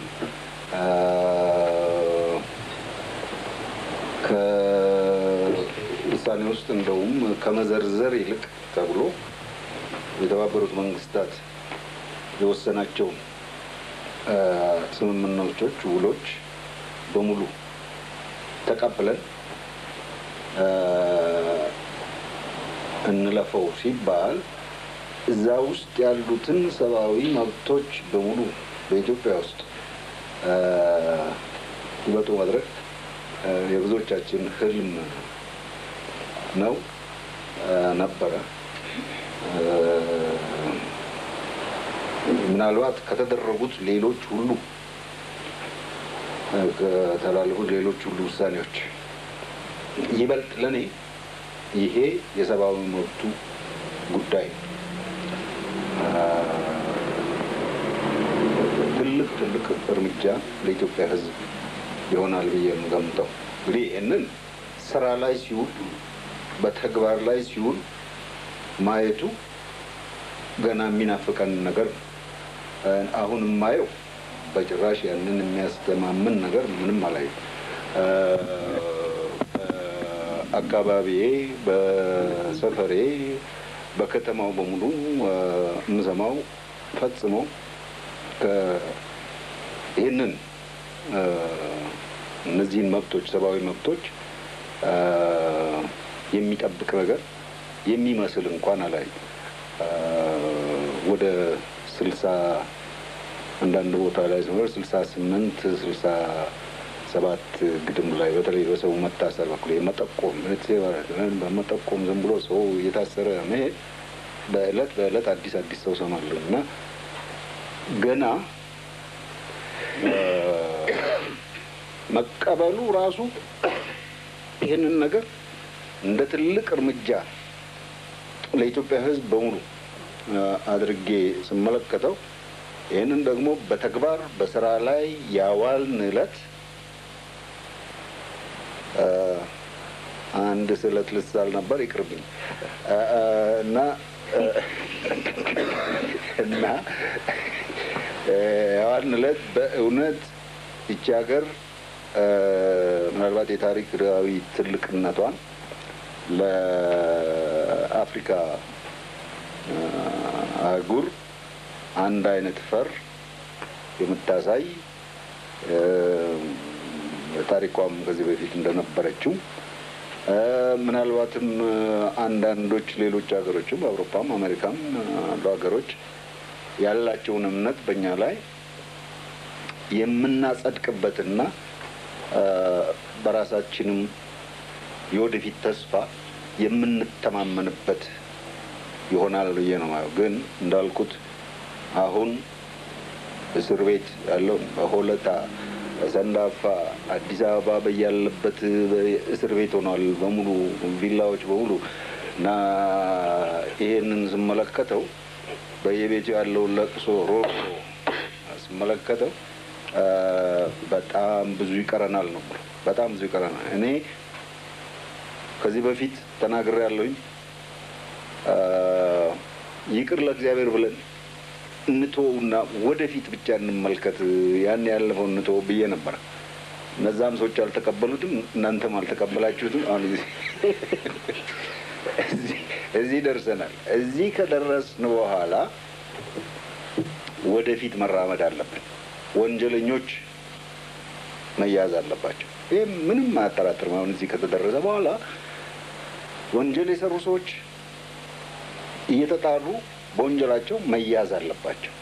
ነገር ግን ይሄ እዚህ ቤት ያለው ሰው ሁሉ አንድ ላይ ተይዞ ከዛ በኋላ እየተጣራ ንጹህ ይለቀቃል ማለት ይሄ ሰብአዊ መብቶችን ሙሉ በሙሉ የሚጻረር ነው። እየተጣራ ወንጀለኛውን ማስገባት ነው እንጂ ሁሉንም አግበስብሰው ከያዙ በኋላ ከዛ እያጣሩ ንጹሑን እናውጣ ማለት ትክክል አይደለም። እኔ የምኖርበት ህንጻ ብቻ ስመለስ 11 ሰዎች ነን ያለ ነው። ከ11 3ቱ ታስረዋል። ወደ 30 በመቶ ማለት ነው። ግን በእውነት ነው እና እነዚህ ሰዎች ከአንዱ ተለቀቀ። 16 ነው 17 ቀን ታስሮ ቤተሰቡ ልጆቹ እስካቸውን ከሆኑ ምንም የለበትም። አንዱ ሰው ስለጠቆመ ብቻ አንድ ተንኮለኛ ስለጠቆመበት ብቻ ታስሮ መጣ እና ይህ እንደዚህ አይነቱ ነገር በእውነቱ ቢጣራ ወይም ደግሞ ሌላ አይነት እስር ቢተካ፣ ለምሳሌ ቤትህ ተቀመጥ፣ ከቤትህ አትውጣ፣ በቀን በቀን ቀበሌ እየሄድክ ፈርም የሚባሉ ሰዎች በእንደዚህ አይነት መንገድ ቤተሰቡም ሳይጎዳ ነው። እርግጥ ደንበኛ ደግሞ ወንጀል ሰርተዋል፣ ኃይለኛ ጥርጣሬም ወንጀል ለመስራታቸው ኃይለኛ ጥርጣሬ ያለባቸውን ሰዎች እነሱን መያዝ ሚሻል ይመስለኛል። ግን በመሰረቱ ለእኔ ከፖለቲካው መብት የበለጠ የማደርገው የሰብአዊ መብቱ።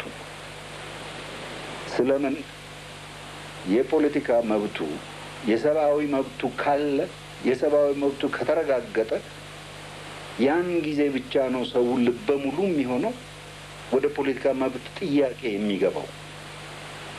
በህግ የሚተማመን ሲሆን፣ የማይፈራ ሲሆን፣ ይሄ ይደርስብኛል፣ ይሄ መብቴ ነው ሲል እና ከዛ በኋላ የፖለቲካውን ጥያቄ የፖለቲካውን መብቱን ሊጠይቅ ይችላል እና ይሄ ለእኔ በእውነቱ አንድ ሁለቱ እዚህ የተባበሩት መንግስታት ስምምነቶች ውስጥ የኢትዮጵያ መንግስቶች እስካሁን ድረስ አጽድቀዋቸው እንኳን የማያውቁ ናቸው።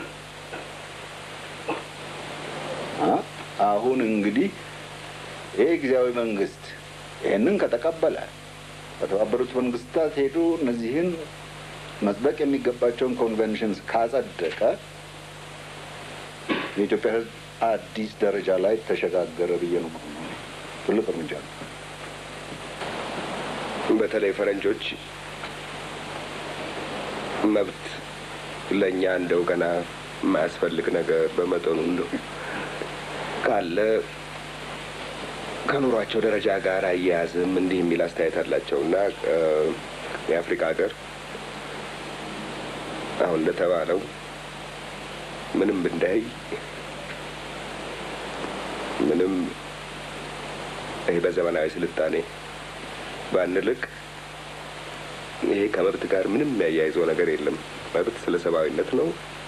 በሰብአዊነት ነገር የሚጎልን ነገር የለም እና ለዚህ እንቆማለን ማለታችን ትልቅ ነገር ይመስለኛል እና ይሄ አዲሱ የኢትዮጵያ ብሔራዊ ስሜት አንዱ መሰረቱ እንደሚሆን ተስፋ አለኝ እና ደግሞ ቅድም እንደተባለው ዋስትናው እንዲረጋገጥ እና ሰውም የራሴ መብት ነው ብሎ እንዲቀበለው ብዙ ጥረት ያስፈልጋል።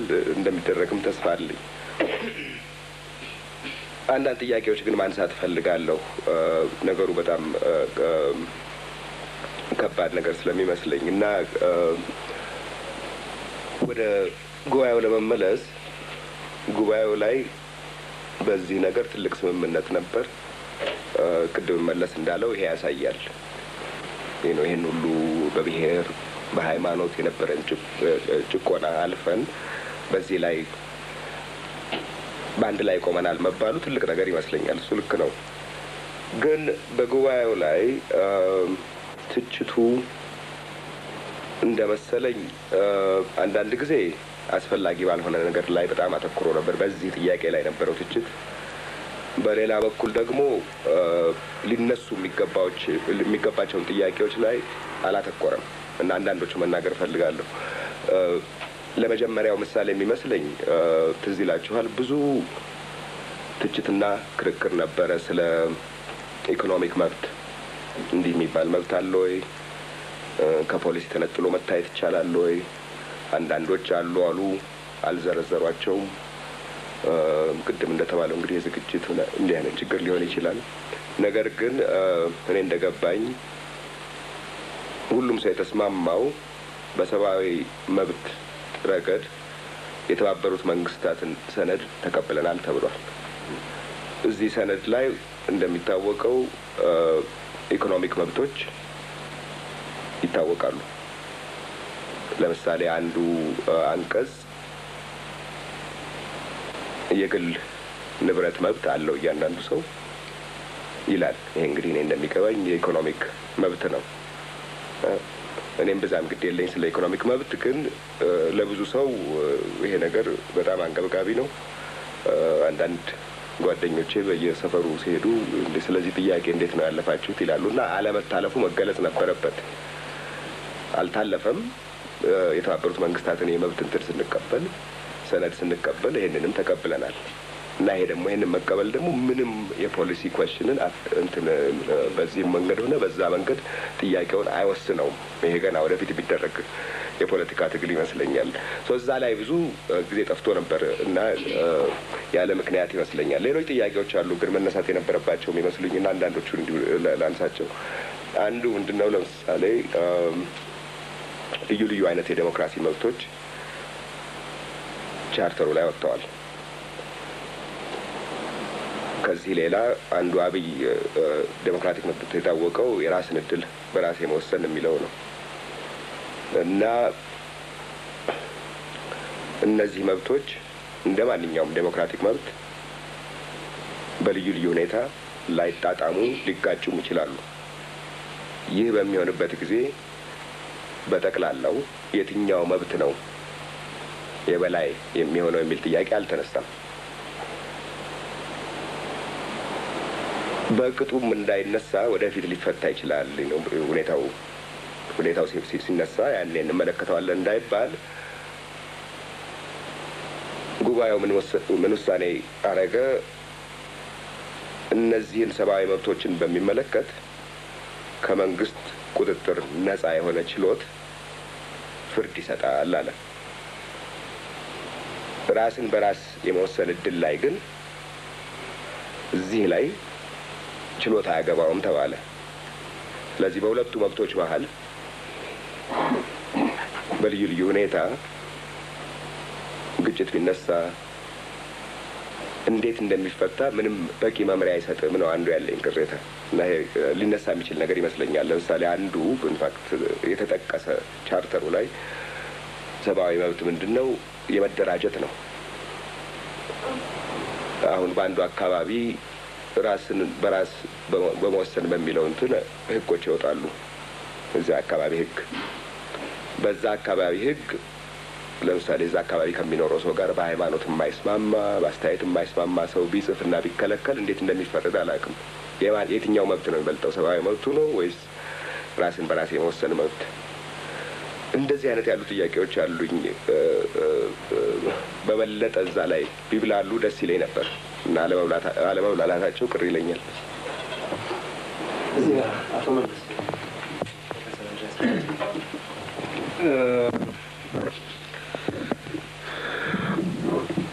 ምንድን ነው ፕሮፌሰር መስፍን ያነሱት ጉዳይ ላይ መጀመሪያ አስተያየት ለመስጠት ዋናው ነገር ምንጊዜም ቢሆን ተግባር ነው የሚሆነው። ስለዚህ አዋጁ ማለት ቻርተሩ መውጣቱ አቅጣጫችንን የሚጠቁም በመሆኑ ራሱን የቻለ አንድ ትልቅ ምዕራፍ ነው ብለን የምናስብ ቢሆንም ዋና ጉዳይ በተግባር ላይ ሲውል ነው። አሁን በተሟላ መንገድ በተግባር ላይ ብለዋል ለማለት አይቻልም።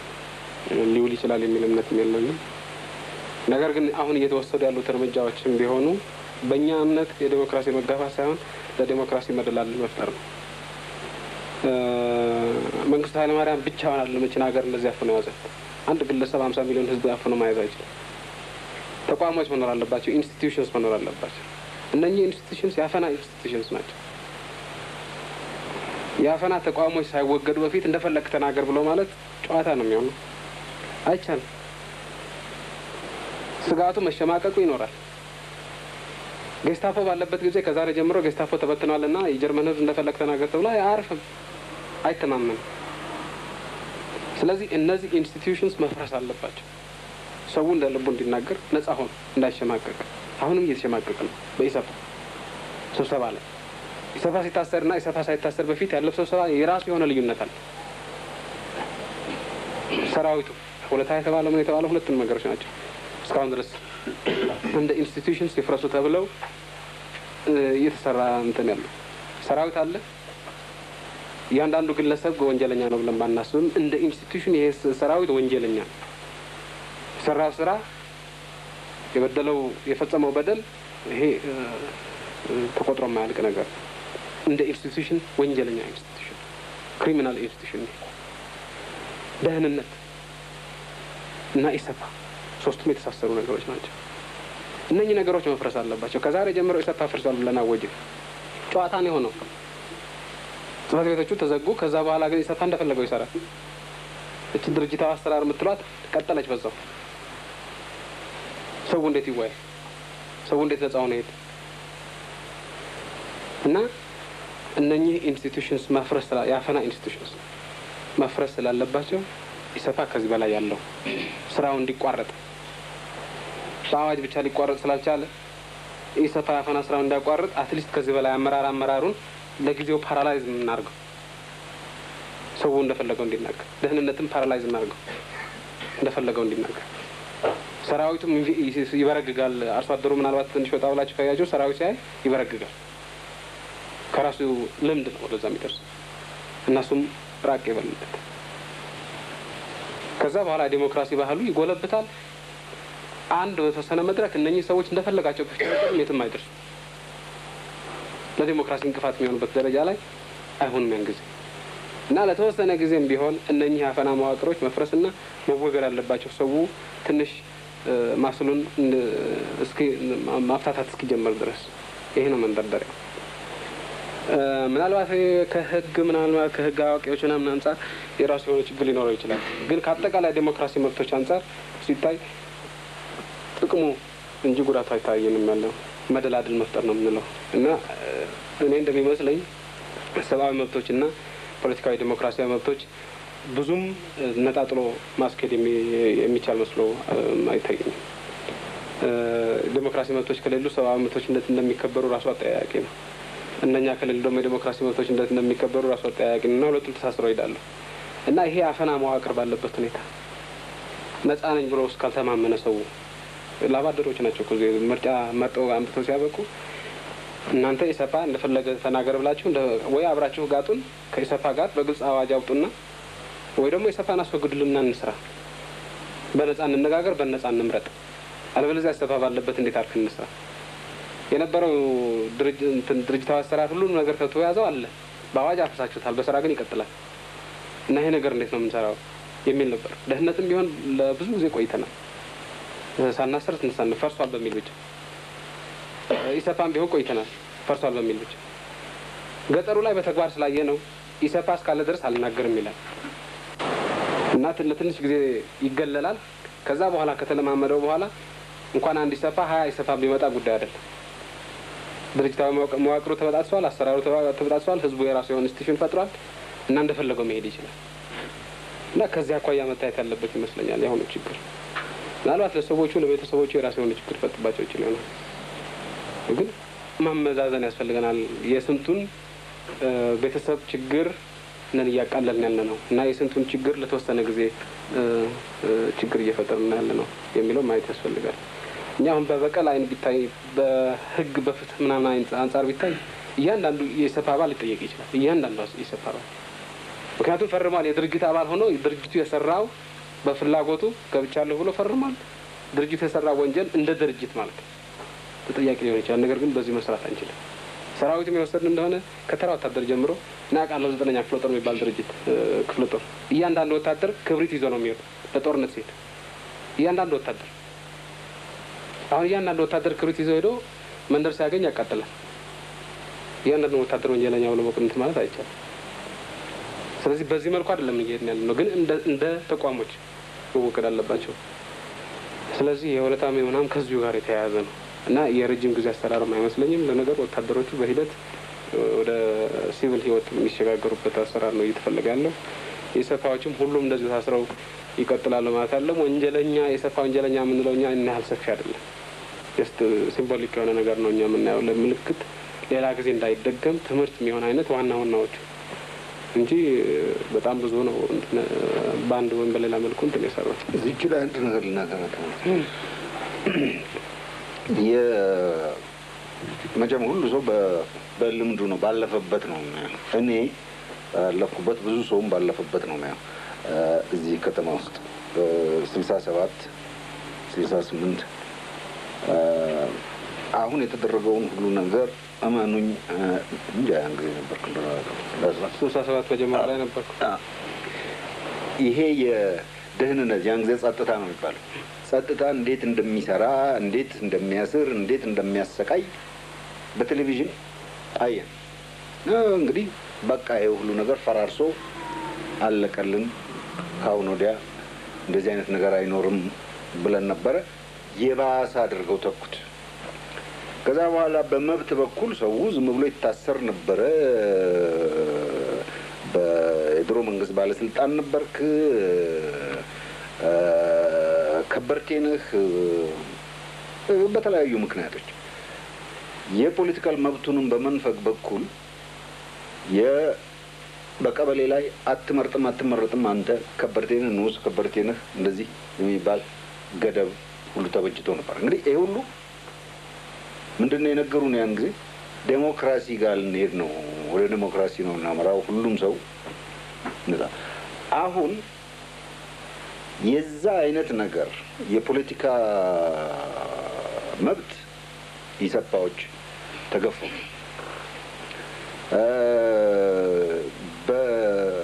በመታሰሩ ደግሞ ቅድም እንዳልኩት እነዚህ መዋቅሮች መፍረሳቸው እኔ መቶ እስማማለሁ። መዋቅሮቹ ይፍረሱ፣ ለእነሱ ማንም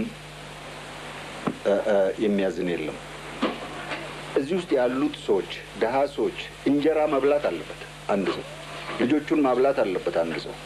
ልጆቹን ለማብላት ኤግዚኪዩሽነርስ አሉ አይደል? እነዚህ ስራቸው ሰው መግደል ይሆን። አሜሪካም ቢሆን እንኳን ያችን ስዊቿን ኤሌክትሪሲቲዋን ስዊች የሚያደርጋት ሰውዬ አለ፣ ሰው ለመግደል ኤሌክትሪክ ቼሩ ላይ ቁጭ ካለ በኋላ ይሄ ሰውዬ ስራው ነው። እንደዚህ የሚያደርጉ ሰዎች አሉ፣ እኔ አላዝንላቸውም። ነገር ግን ድሃውን ለእንጀራ ብሎ የሚያደርገውን እና አንዳንዱ ደግሞ በበሽታ ምክንያት በምናምን ምክንያት በእውነቱ የሚያደርጉ አሉ። ብዙ በሽተኞች አሉ፣ በሰው ላይ ስቃይ ማየት የሚፈልጉ፣ ሰው ሲሰቃይ ደስ የሚላቸው ሰዎች አሉ። እነዚህን ደግሞ በአንድ በኩል መመልከት፣ በሌላ በኩል ደግሞ ሰውን ሲረዱም የነበሩ ሰዎች አሉ። ባሉበት ቦታ ባሉበት በነበራቸው ስልጣን ብዙ ሰው ሲረዱ የነበሩ ሰዎች አሉ። ይሄ ሁሉ ነገር አንድ ላይ ሆኖ ታይቶ መዋቅሩ ይፍረስ፣ ግን ሰዎቹን በሰውነት በሰብአዊ መብት በኩል ተመልክተን ቶሎ ቶሎ የሚደረገው ነገር ቢደረግ ኢህአዴግን ቅድም እንዳልነው በሰኔ 24 ጉባኤውን አካሂዳለሁ ብሏል፣ አደረገ። በጣም ጥሩ። አሁን ደግሞ ሰብአዊ መብቶችን ተቀብያለሁ አለ እና እነዚህ ነገሮች ተግባራዊ የሚሆኑበትን ፍንጭ ኤኖርመስ ነው ነገሩ። በጣም ትልቅ ነው፣ ይገባኛል። ግን መታየት አለበት። ከመዋቅሮቹ ሰዎቹን ለይተን እናያቸው ነው የምለው። ከመዋቅሮቹ አላዝንም፣ የማዝነው ለሰዎቹ። እዚህ ላይ አንድ ጊዜ አቶ መለስ ላቋርጦ ስል አድማጮቻችንም ከእኛ ጋር አብረው እንዲሄዱ እኔ እንደሚገባኝ ያለው ማለት ነው። አንደኛ ኢህአዴግ የዲሞክራሲያዊ መብቶች በማረጋገጥ ተገቢው ፍጥነት ይዞ በመሄድ ላይ አይደለም የሚለን መሰለኝ። ፋስት ኢናፍ አይደለም፣ ቶሎ ቶሎ ቢደረግ የሚል ሀሳብ እስካሁን ድረስ በተፈላጊ ፍጥነት አይሄድም ያለው መሰለኝ። የዲሞክራሲው አካሄድ በማረጋገጥ የለም። የሰብአዊ መብቶችን በሚመለከት ኢህአዴግ እነዚህን በማረጋገጥ በተገቢው ፍጥነት አይደለም የሚሄደው ያለው፣ ፋስት ኢናፍ አይደለም የሚል ይመስለኛል ማለት ነው። ይህን ሳላሽ ላለሁ። እሺ፣ ሁለተኛው ነገር ደግሞ እንደገባኝ ምንድን ነው መዋቅሩ መፍረስ አለበት የሚል አስቀምጠናል። በመዋቅሩ አላዝንም የሚልም አለ። ግን አንዳንድ ሰዎች ማለት ነው ለእንጀራ ብሎ ምናምን የሚሄዱ ደግሞ እንትን ይደረጋል።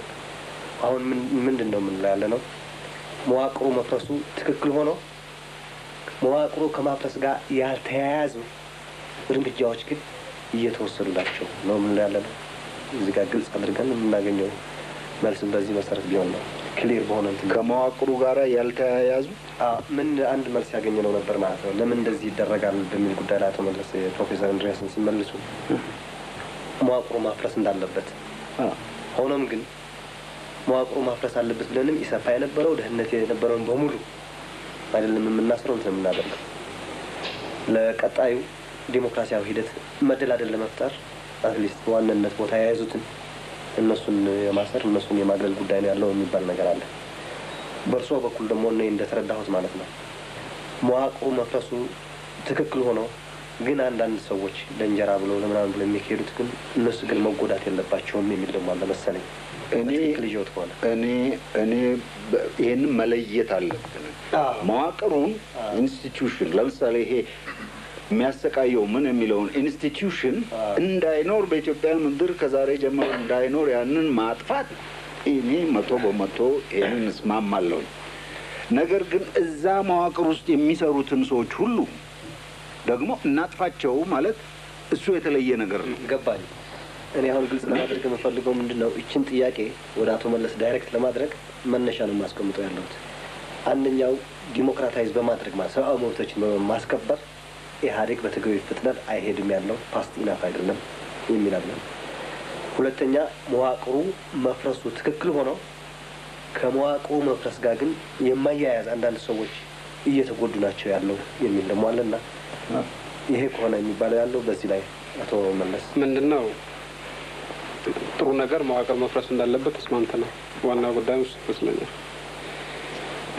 አሁን ፕሮፌሰር መስፍን የሚሉት ነገር ለእንጀራ ብለው ይገባሉ እዛም ሆነው ሰው የሚረዱ ነገሮች ሰዎች ነበሩ ምናምን የሚባለው ነገር አልቲሜትሊ እነኚህ ሰዎች በህግ አንጻር ይሄድ እንደሆነ የፖለቲካን ጉዳይ ወደ ጎንተን ከህግ አንጻር ይሄድ እንደሆነ ከነጻ የሚያደርጋቸው አይደለም። ከአንድ ሰው የሰፋ የአንድ ወንጀለኛ ድርጅት ሆኖ አንድ ቤተሰብ አድኖ ሊሆን ይችላል። ያንን ቤተሰብ ለማዳን የያዘው ፖዚሽን ግን ምናልባት 50,000 ሰው ያስፈጀ ሊሆን ይችላል።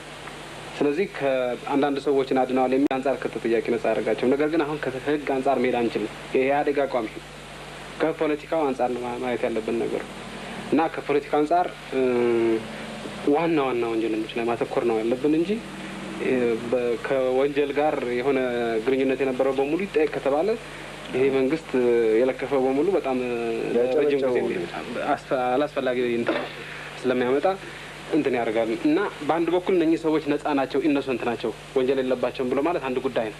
እኛ እሱን አንቀበልም፣ ወንጀለኞች ናቸው እንላለን።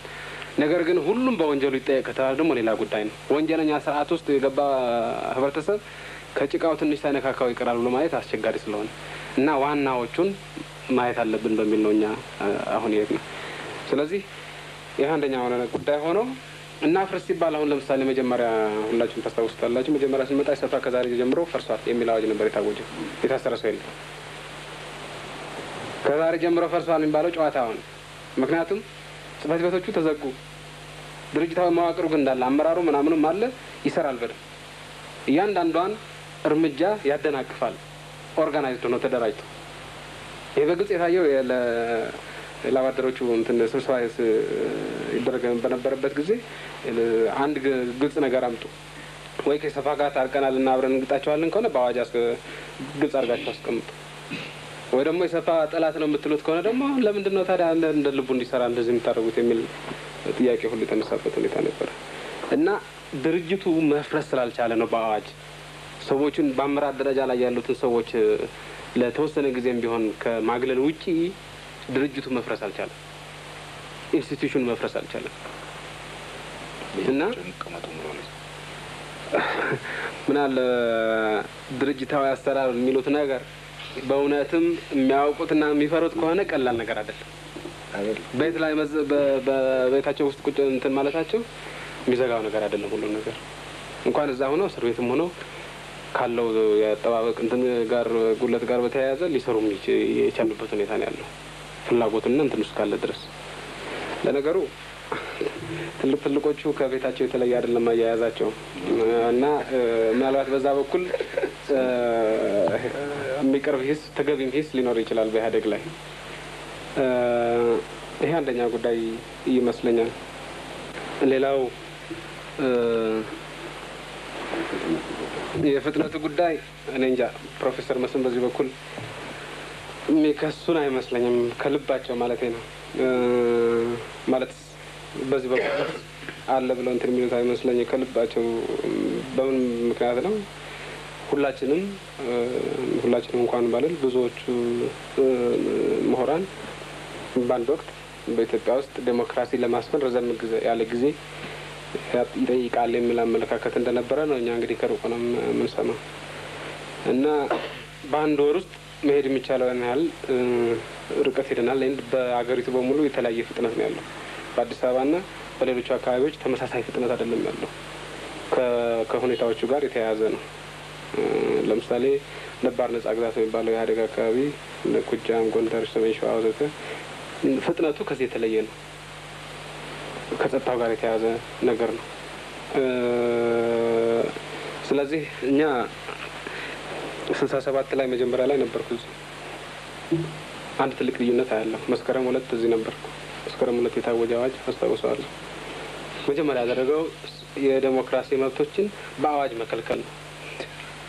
በአዋጅ መከልከል የመጀመሪያው መስከረም 2 ሲታወጅ የመጀመሪያ አዋጅ እሱ ነበር። ክረምት ላይ ትንሽ ሰላማዊ ሰልፎች ምናምን በአዋጅ እንኳን ባይፈቀዱ ለሰው እየገፋ የሄደበት ሁኔታ ነበር እና መስከረም 2 መጀመሪያ የታወጀ አዋጅ ሰብአዊ መብቶች ይዘጋሉ የሚለው ነው። የመጀመሪያው አዋጃችን እሱ አይደለም የኛ። ይሄ ትልቁ ልዩነት ይመስለኛል። በይፋ ባይታወቁም የተለያዩ ድርጅቶች እየሰሩ ነው እዚህ ውስጥ። የተለያዩ ድርጅቶች ኮንፈረንስ ላይ ተሳትፈዋል። እንደፈለጋቸው እየተንቀሳቀሱ ነው በአሁኑ ሰዓት የተለያዩ ድርጅቶች። እንደዛ አይነት ሁኔታ የነበረ አይመስለኝም። መስከረም 2 ላይ የተማሪው ወረቀት ለመበተን እንኳን ከመስከረም 2 ስላልደረሰ ከመስከረም 2 በፊት ስላልደረሰ ወረቀቱ በዚህ አላልኩም። በዚህ ሄዳችኋል እና በማሰሩ ነው። በማሰሯ እንግዲህ እሷ ላይ ችግር አለች። ፈርሳችኋል ብለን አውጀን አልሆናል። ሰዎቹ ትንሽ ካላገለን በስተቀር ከዛሬ ጀምሮ ፈርሳችኋል የሚለው ነገር ብዙም አላስኬደንም። ይሄ ነው ትልቁ ችግር የመሰለኝ። ሌላው ቻርተሩ የዩናይትድ ኔሽን የተባበሩት መንግስታት ቻርተር መሰረት በማድረግ የሰብአዊ መብቶች ይከበራሉ ተብሏል። ይሄ ማለት የኢኮኖሚ መብቶች የሚባሉ ነገሮች ተቀምጠዋል ማለት አይደለም። ከትርጓሜውም ከመንፈሱም በየቱ ምናልባት እንድራስ እዛ ስለነበርክበት ታዛቢነት አስታውሰው ይሆናል። የኢኮኖሚ ጥያቄ መብት የሚባለው ይቆይ፣ ከፖሊሲ የተለየ ነገር ያለው መሆንና አለመሆን በኋላ እናየዋለን። ፖሊሲው ሲነደፍ እዛው ይታያል ተብሏል እና በፖለቲካ መብቶች ላይ ነው ያተኮረው ነገሩ።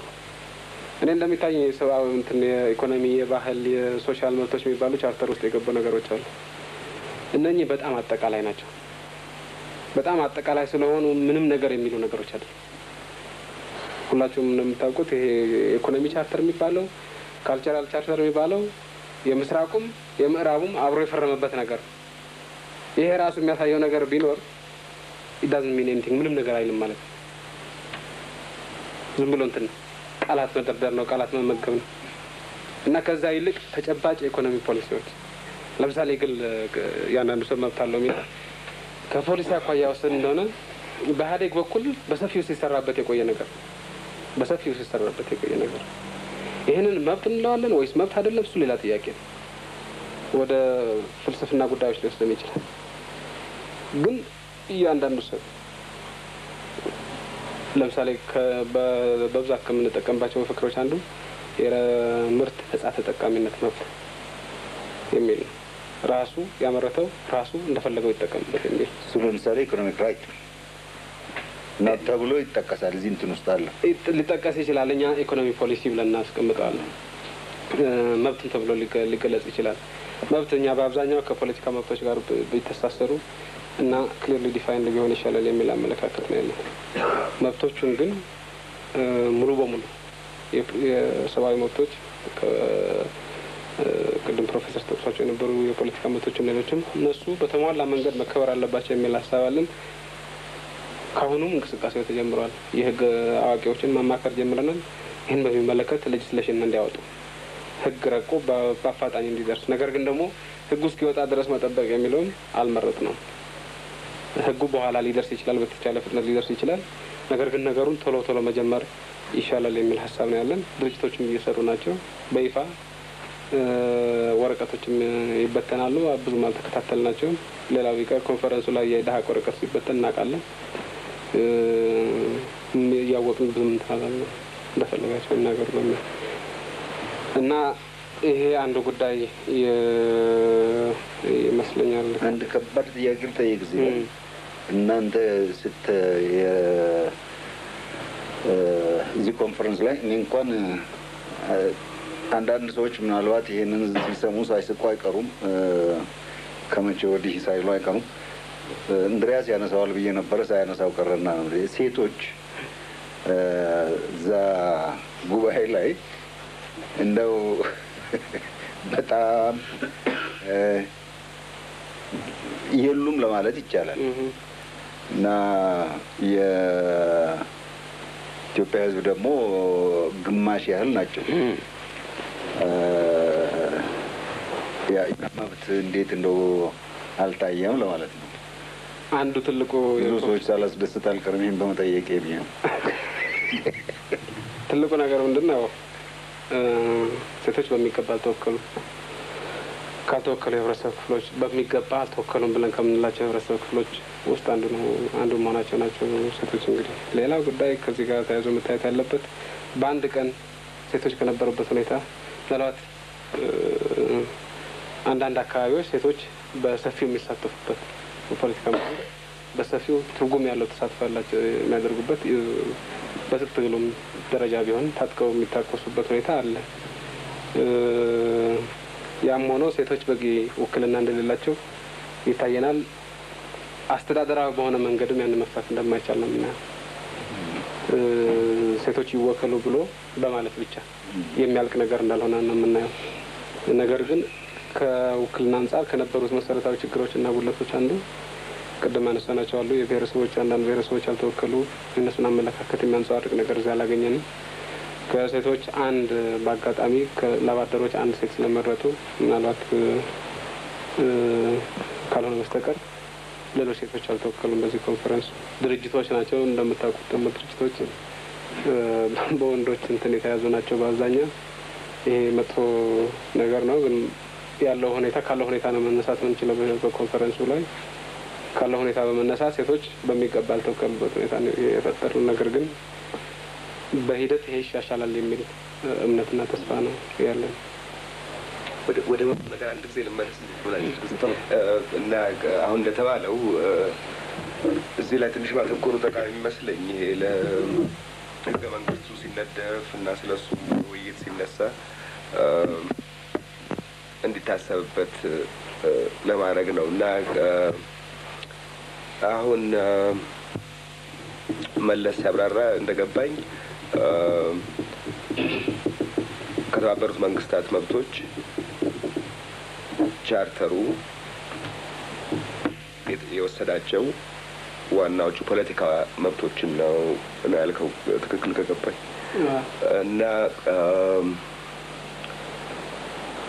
ይሄ በግልጽ ቢታወቅ ጥሩ ይመስለኛል። እስከዚህ ግልጽ አይደለም እንትኑ ላይ ቻርተሩ ላይ ኮንፈረንሱ ላይ ምናልባት ታስታውስ እንደሆነ የኢኮኖሚ መብቶች ይግቡ ተብሎ አሁን መግባት አይችሉም ተብሎ ስፔሲፊካሊ ስለተቀመጠ የኮንፈረንሱ ውሳኔ ከኢኮኖሚ ሶሻል ወዘተ መብቶች ከሚባሉት ውጭ ያሉት ሰብአዊ መብቶች መሆኑ ነው። እንግዲህ እነኛ ደግሞ የፖለቲካ መብቶች ናቸው እና ከራሱ ከኮንፈረንሱ ውሳኔ የሚመነጭ ነገር ነው። የትርጉም ሳይሆን የኢንተርፕሬሽን ሳይሆን ኮንፈረንሱ በግልጽ የኢኮኖሚ መብት የሚባል ነገር ይቆይልን፣ በኋላ በምክር ቤቱ ይታያል።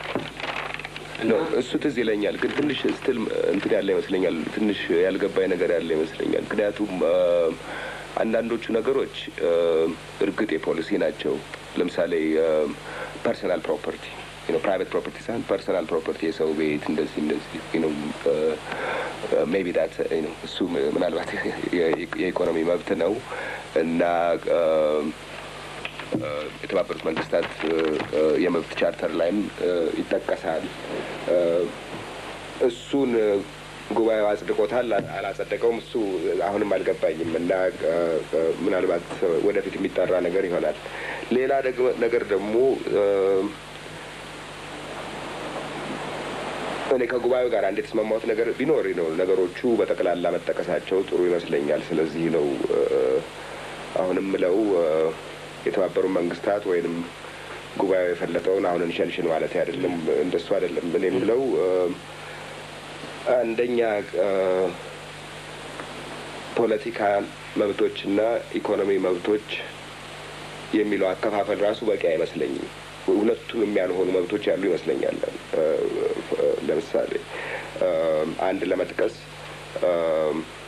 ኢኳሊቲ ኦፍ ኦፖርቹኒቲ የእድል እኩልነት በትምህርት፣ በስራ ማንም ሰው በጾታ፣ በሃይማኖት እንደዚህ ሰው ሳይነጣጠል በእኩልነት እነዚህ እድሎችን እንዲያገኝ የሚል መብት አለ። ይሄ ለምሳሌ ኢኮኖሚክ ምን ማለት አይቻልም፣ ቀጥታም የፖለቲካ መብት አይደለም፣ ግን በጣም አስፈላጊ ይመስለኛል የፖለቲካ መብቶች እንዲረጋገጡ ከተፈለገ። ስለዚህ እኔ እንጃ እንግዲህ ነው እንትን በእኔ አስተያየት ጉባኤውም እዚህ ላይ በጣም የተጣራ አስተያየት አልነበረውም። የትኛዎቹ መብቶች ናቸው ከነዚህ ከተባበሩት መንግስታት መብቶች የተቀበላቸው የሚለው እና ያከፋፈሉ የሚለው እነዚህ የፖለቲካ ናቸው፣ እነዚህ የኢኮኖሚክ ናቸው የሚለው ምናልባት በቂ አከፋፈል ላይሆን ይችላል እና ህገ መንግስቱ ሲነደፍ በዚህ ላይ በደንብ ቢያስብበት ነው ተወስኗል በሚል መንፈስ እንዳይከተለው ነው የምፈልገው ሀሳቡን። አሁን እዚህ ላይ ምንድን ነው በመጀመሪያ ደረጃ በዚህ በተባበሩት መንግስታት ቻርተር በሰፈሩት የኢኮኖሚ ሶሻል እና መብቶች ላይ ከእነሱ ጋር ኢህአዴግ ጠብ የለም። ለነገሩ ለመጀመሪያ ያህል ማለት አስተያየሙ ላይ ሊያከራክር ይችል ይሆናል፣ ፋይዳው ላይ ሊያከራክር ይችል ይሆናል። እነኛ አስቀምጠን ምንድን ነው ኢትዮጵያ በተጨባጭ እናስገኘው ከወሬ በስተቀር በተጨባጭ ምንድን ነው የሚያመጣ? የዴሞክራሲ መብቶች ስናነሳ ነገ በነጻ መጻፍ መቻል አለበት፣ ነገ በነጻ መናገር መቻል አለበት።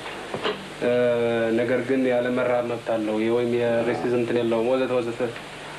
እነኚህ ነገሮች ወሬ ከመመገብ ባሻገር ምንድን ነው በተጨባጭ የሚያስገኙት? እዛ ላይ የራሳችን የሆነ ጥርጣሬ አለ።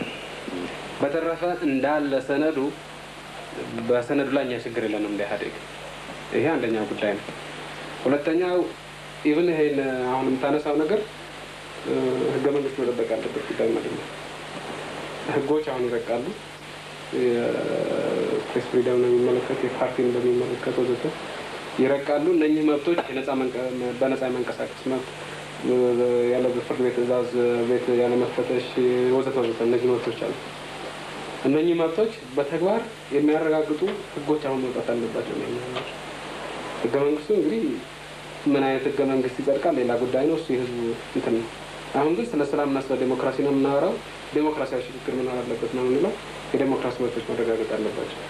ህገ መንግስቱ እነኚህን ዴሞክራሲ መብቶች ሊያሰፋቸው ይችላል፣ ሊያጠባቸው ይችላል፣ የራሱ ጉዳይ። አሁን ግን መኖር አለበት ዴሞክራሲያዊ መብት እና እነኚህ መብቶች ተዘርዝረው መውጣት አለባቸው በህግ መልክ። እነዛ ላይ በዝርዝር ይወጣሉ።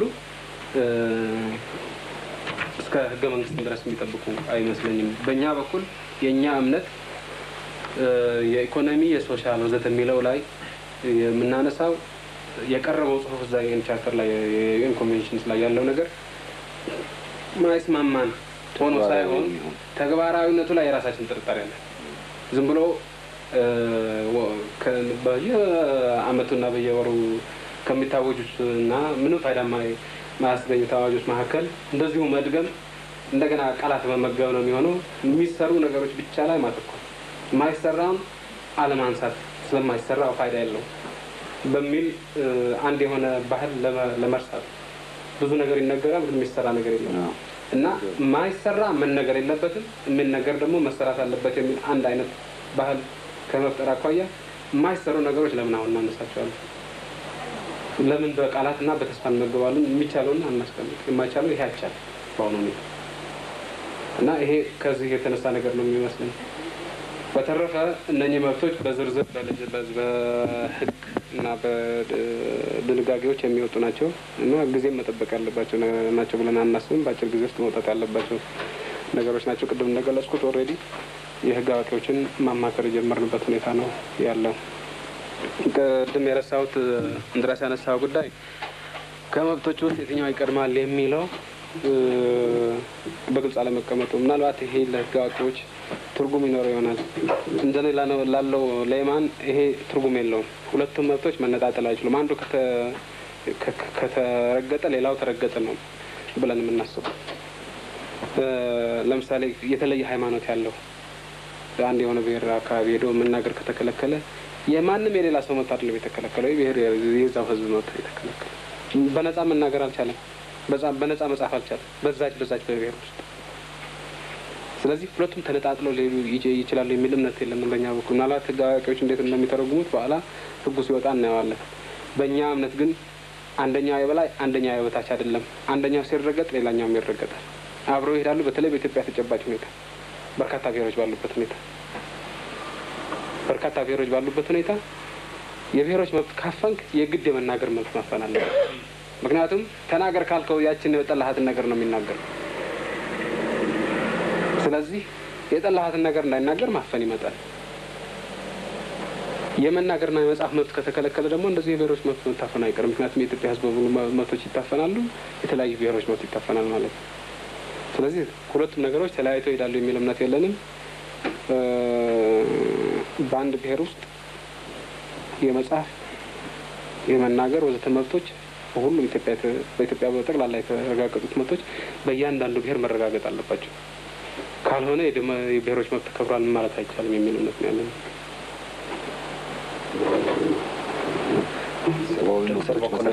በዚህ ላይ አስተያየት አለዎት መሰለኝ? አብዛኛው መሰረታዊ ሀሳቦች ተብለዋል። ግን ቅድም ትንሽ ወደ ኋላ እንመለስና ሰብአዊ መብቶችን በሚመለከት ብዙዎቻችን የሚያሳስብን ቅድም ፕሮፌሰር መስፍን ያነሷቸው ጉዳዮች ናቸው። የሰዎች መታሰር፣ ምናልባት አስቀድሞ ማጣራት ሲገባ ከገቡ በኋላ ተጣርተው ንጹህ የሆኑት ይወጣሉ። የዚህ አይነቱ እንትን አለ በህዝቡ ዘንድ። እኛም የዚህ አይነቱ ምናልባት እንዲህ ነው ወይ መሰራት የነበረበት የሚለው ጥያቄ አለ። የገጠሙትን ችግሮች አቶ መለስ ቅድም ገልጾልናል። ሆኖም ይህንን ስናይ አንዳንድ ጊዜ በአጉል ጥቆማ ወይም በግል ምክንያት ተነስቶ አንድ ሰው ጠቁሞ የታሰሩትም ሰዎች ሳናውቅ አልቀረንም፣ መጠነኛ ይሁን እንጂ እንዲህ አይነቱ ነገር እንዳይሰራ ቢደረግ ምናልባት በጣም ይጠቅማል። የተጉላሉና የተበደሉ ቤተሰቦችም ሊኖሩ ይችላሉ እና ይህንን በምናይበት ጊዜ ምናልባት ቻርተር ውስጥ እነኚህ መብቶች በደንብ ሰፍረዋል ቁልጭ ባለ መንገድ። ነገር ግን የሚከበሩበት መንገድ ምን መሆን አለበት? ይሄ ነጻ ፍርድ ቤት፣ ነጻ ፕሬስ ምናምን ከሚለው ሌላ ምናልባት ከመጠራጠርም ያለፍንባቸውን ዘመናትን በማስታወስ ምናልባት ደግሞ ነጻ የሆነ የሰብአዊ መብቶችን የሚከታተል ከመንግስትና ከሌሎችም የፖለቲካ ቡድኖች ነጻ የሆነ አንድ እንትን በቻርተር ውስጥ ሪኮግናይዝድ ቢሆን ወይም ቢታወቅ አይበጅም ነበር ወይ የሚልም አስተሳሰብ ነበረ። ለማንኛውም እኔ እንደው በማሳሰቢያ መልክ ላቀርብ የምፈልገው ምንድን ነው፣ ለጊዜያዊ መንግስት ለኢህአዴግ ሳይሆን ምናልባት አስቸጋሪ ሊሆን ይችላል። አቶ መለስ በኢህአዴግ ተወካይነት እዚህ ስላሉ ግን ሊቀርብ የሚችለው ሀሳብ ምንድን ነው? በተቻለ መጠን ፊታውራሪ መኮንን ስብሰባውም ላይ መኮንን ዶሪ ያሉት አንድ ነገር አለ። ምናልባት ለዚህም ሊጠቅም የሚችል ይሄ ቻርተር በነጋሪት ጋዜጣ እስከሚወጣ ድረስ መቆየትም የለብን፣ ዛሬ ጀምሮ በስራ ላይ መዋል አለበት፣ በተለይ ብሔረሰብ መብቶችን በሚመለከት ያሉት ነገር አለ። ይሄ የሰብአዊ መብቶችም ጉዳይ የዚያን ያህል አንገብጋቢ ነው። ምናልባት በአንድ በኩል ይህን ያህል ዘመን እንደዚህ ተረግጠን ኖረን ሰብአዊ መብቶች ተነፍቀን ኖረን አሁን ምን አስቸኮለን የሚልም እንትን ሊነሳ ይችላል። ግን በጣም በጣም አንገብጋቢ ከመሆኑ የተነሳ በተቻለ መጠን የሚታሰሩትም ሰዎች ጉዳይ እንደው በቅልጥፍና እየተጣራ በቅርቡ መፍትሄ ሊያገኝ የሚችልበት መንገድ ቢፈለግ ጥሩ ይመስለኛል። በዚህ በዲሞክራሲያዊ በሰብአዊ መብቶች ላይ በዋና ዋናዎች ላይ አንድ አይነት ያለ መሰለኝ አጠቃላይ ኮንፈረንሱ በዚህ ላይ ከፍተኛ ድል እንዳስገኘ ይሄኛውን ለማመቻቸትም መዋቅሩ መፍረስ እንዳለበት በዚህ ላይ እንትን አድርገን ማለት በግለሰቦች ሲታሰሩ ምናምን የማጣራት ጉዳይ ነው መሰለኝ። እሱ ብዙ እንትን የማያደርግ ስለሆነ ወደ ቀጣይ ጥያቄ ብሸጋገር ይሻላል መሰለኝ። ቀጥሎ ማነሳው ጥያቄ የኤርትራ ጉዳይ የሚመለከት ይሆናል እና ሁላችንም እንደምናውቀው ጉባኤው የኤርትራ ሕዝብ የራሱን እድል በራሱ መወሰን መብት የተረጋገጠ መሆኑን አስቀምጧል። ከሁለት ዓመት በኋላም ሬፈረንደም መካሄድ እንዳለበትም ወስኗል። በዚህ ላይ ያለን አስተያየት እንዴት ነው? ይህኛውን ውሳኔ እንዴት እንመለከተዋለን? አስተያየት ካላችሁ እንጀምር ይችላል። እኔ እንደሚመስለኝ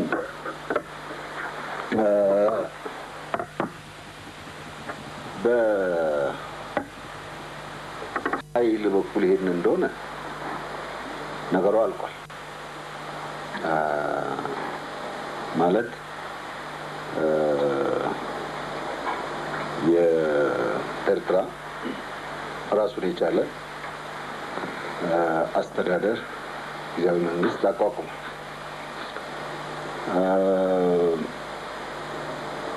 ነገር ግን ይሄም ሆኖ የኢዴለፍ ትልቅ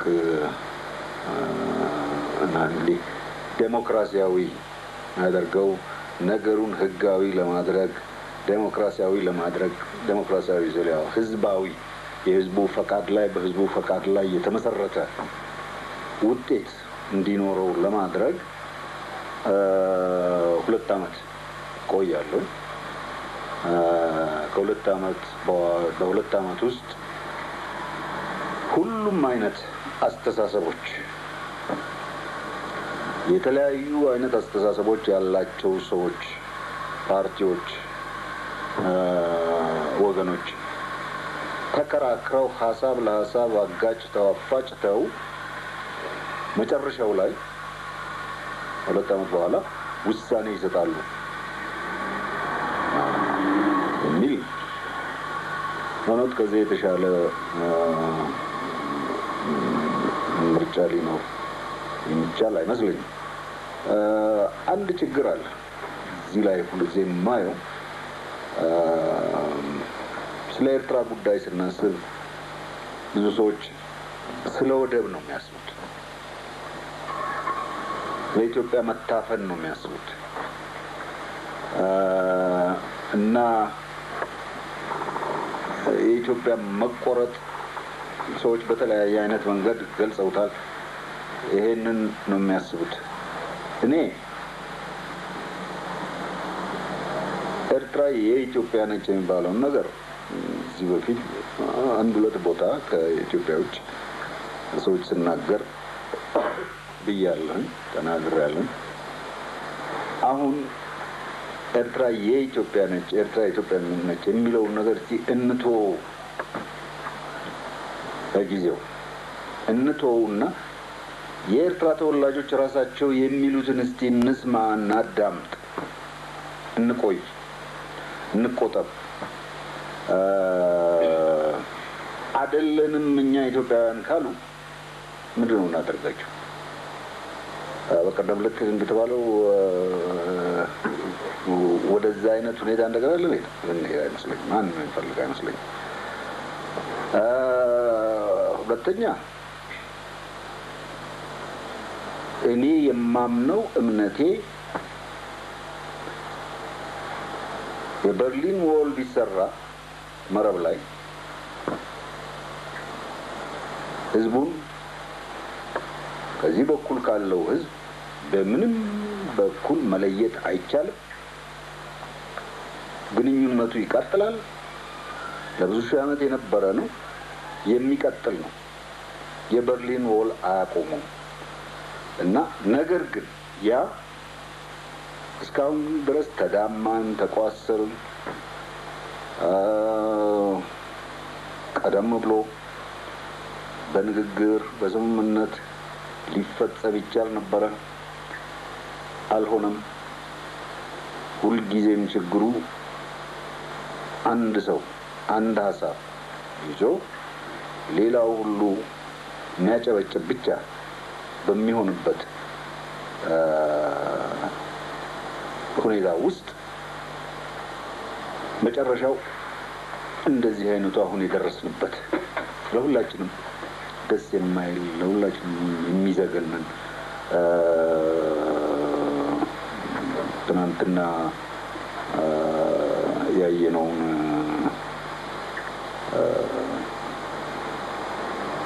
በቴሌቪዥን እኔ የሚዘገንን ነው እና እርስ በርስ እንደዚህ አይነቱ ሁኔታ ላይ መድረስ መቆም አለበት። የኔ እምነት እንደው ከአሁን ወዲያ ኢህአዴግም ይሁን ጊዜያዊ መንግስት አሁን በቅርቡ አንዳንድ ነገሮች ስለ ወታደር ሲናገሩ ወይም እነሱ ሲናገሩ ወይም ሌሎች ሰዎች እንደዚህ ነው ሀሳባቸው እያሉ ሲናገሩ ብቻ አንድ ነገር ጭንቅላቴ ውስጥ የገባ ነገር አለ፣ ጆሮዬ ውስጥ የገባ ነገር አለ። ከአሁን ወዲያ በእኔ እምነት ማንም ኢትዮጵያ ውስጥ የሚመሰረት መንግስት የጦር ሰራዊት እንደፈለገ ማቆም ያለበት በህዝብ ምክር ቤት ስር መሆን አለበት እና ያ ቅድም የተባለው መብት ሁሉ ሊፈጸም የሚቻለው በዚያ ሁኔታ ውስጥ ነው እንጂ አንድ ራሱን ለብቻው ለማውጣት የፈለገውን ያህል ጦር እያዘጋጀ እነን ህዝብ እርስ በርሱ እንዲያዳቁሰው ደግሞ እንደገና አንፈልግም። ስለዚህ የኤርትራን ነው የሚመለከተው ውሳኔው በኢፒኤልኤፍ በኩል የተደረገው ውሳኔ ይሄ በራሳቸው ያደረጉት ውሳኔ ነው። እጅግም ግዴታ ያለባቸው አይመስለኝም። እስከ 2 ዓመት ድረስ ቆይተን ህዝቡን አከራክረን ህዝቡን አወያይተን ህዝቡ የፈለገውን ውሳኔ እንፈጽማለን ማለታቸው ከድልም በኋላ ከዚህ ሌላ አማራጭ ያለ አይመስለኝም። በሁለቱም በኩል የሚሻለው የሚበጀው ይሄ ነው። ነገር ግን እንዳልኩት ህዝቡ አይለያይም። በዚህ በኩል ያለው ምናልባት በብዙ ሰዎች በኩል ውጭ ያሉ ሰዎች ብዙ ጊዜ ያልተገነዘቡት ነገር ውጭ የቆዩ ሰዎች ብዙ ጊዜ ያልተገነዘቡት ነገር ባለፉት 3-4 ዓመታት ውስጥ ይሄ ጦርነት አዲስ አበባ ውስጥ በየቤቱ እንዲገባ የተቀረው ኢትዮጵያ ክፍል ውስጥ ሁሉ በየቤቱ እንዲገባ ወደ ዘር ቃሉም የተጠቀሙበት ነው ዘር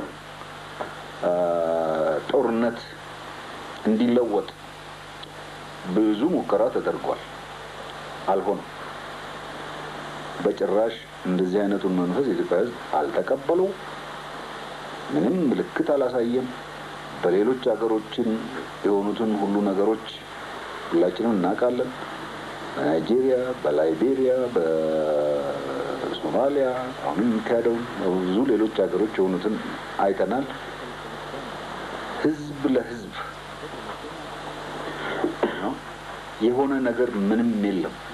ከፍቅር ከስምምነት አብሮ ከመደሰት አብሮ ከመከፋት ነው በላይ በቅራኔ መልክ እስካሁን ድረስ ምንም አልነበረም።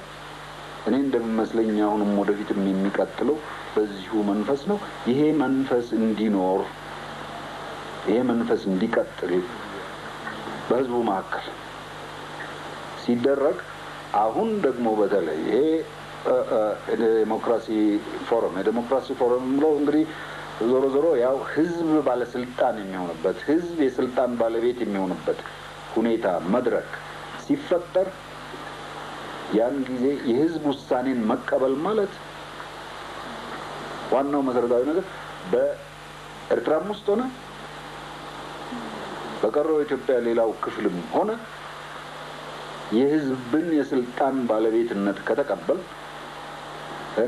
በዛ ያንን ተቀብለን መተዳደር ይኖርብናል ይመስለኛል በግድ እና ምንም ችግር የሚያመጣብን አይመስለኝም። ለኢትዮጵያም ለኢትዮጵያ ህዝብም ጠቅላላ ለኤርትራ ህዝብ የምንለያይ አይመስለኝም።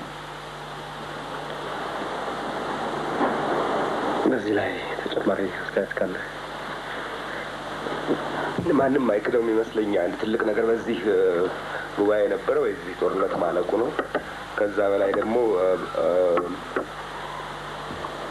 ለእኔ በተለይ በጣም ደስ ያለኝ ሁሉም ሰው ሁሉም ወኪል የኤርትራን የሬፈረንደም ወይም የኤርትራን ህዝብ ድምፅ የመስጠት መብት ሁሉም መቀበሉ ትልቅ ውጤት ይመስለኛል። ምክንያቱም በይፋ ተገለጸ ማለት ነው። ሁለቱ ህዝቦች ካሁን ወዲህ ማንኛውንም ነገር በሰላም እንደሚፈቱ ቆርጠዋል ብሎ ለሁሉም አሳይተዋል እና የትልቅ ነገር ይመስለኛል። ምንጊዜም ሚዲያ የዕለቱ ጉዳይ ከመጽሐፍት ገበታ ከአድማጮች መድረክ መስታወት የቅዳሜ ወጎችና የተወልደ እንግዳ መደበኛ ዝግጅቶቻችን ናቸው። 703 475 6309 ስልካችን፣ ምንጊዜም ሚዲያ @gmail.com የኢሜል አድራሻችን ነው። ሰብስክራይብ በማድረግ ቤተሰብ ይሁኑ። ምንጊዜም ኢትዮጵያ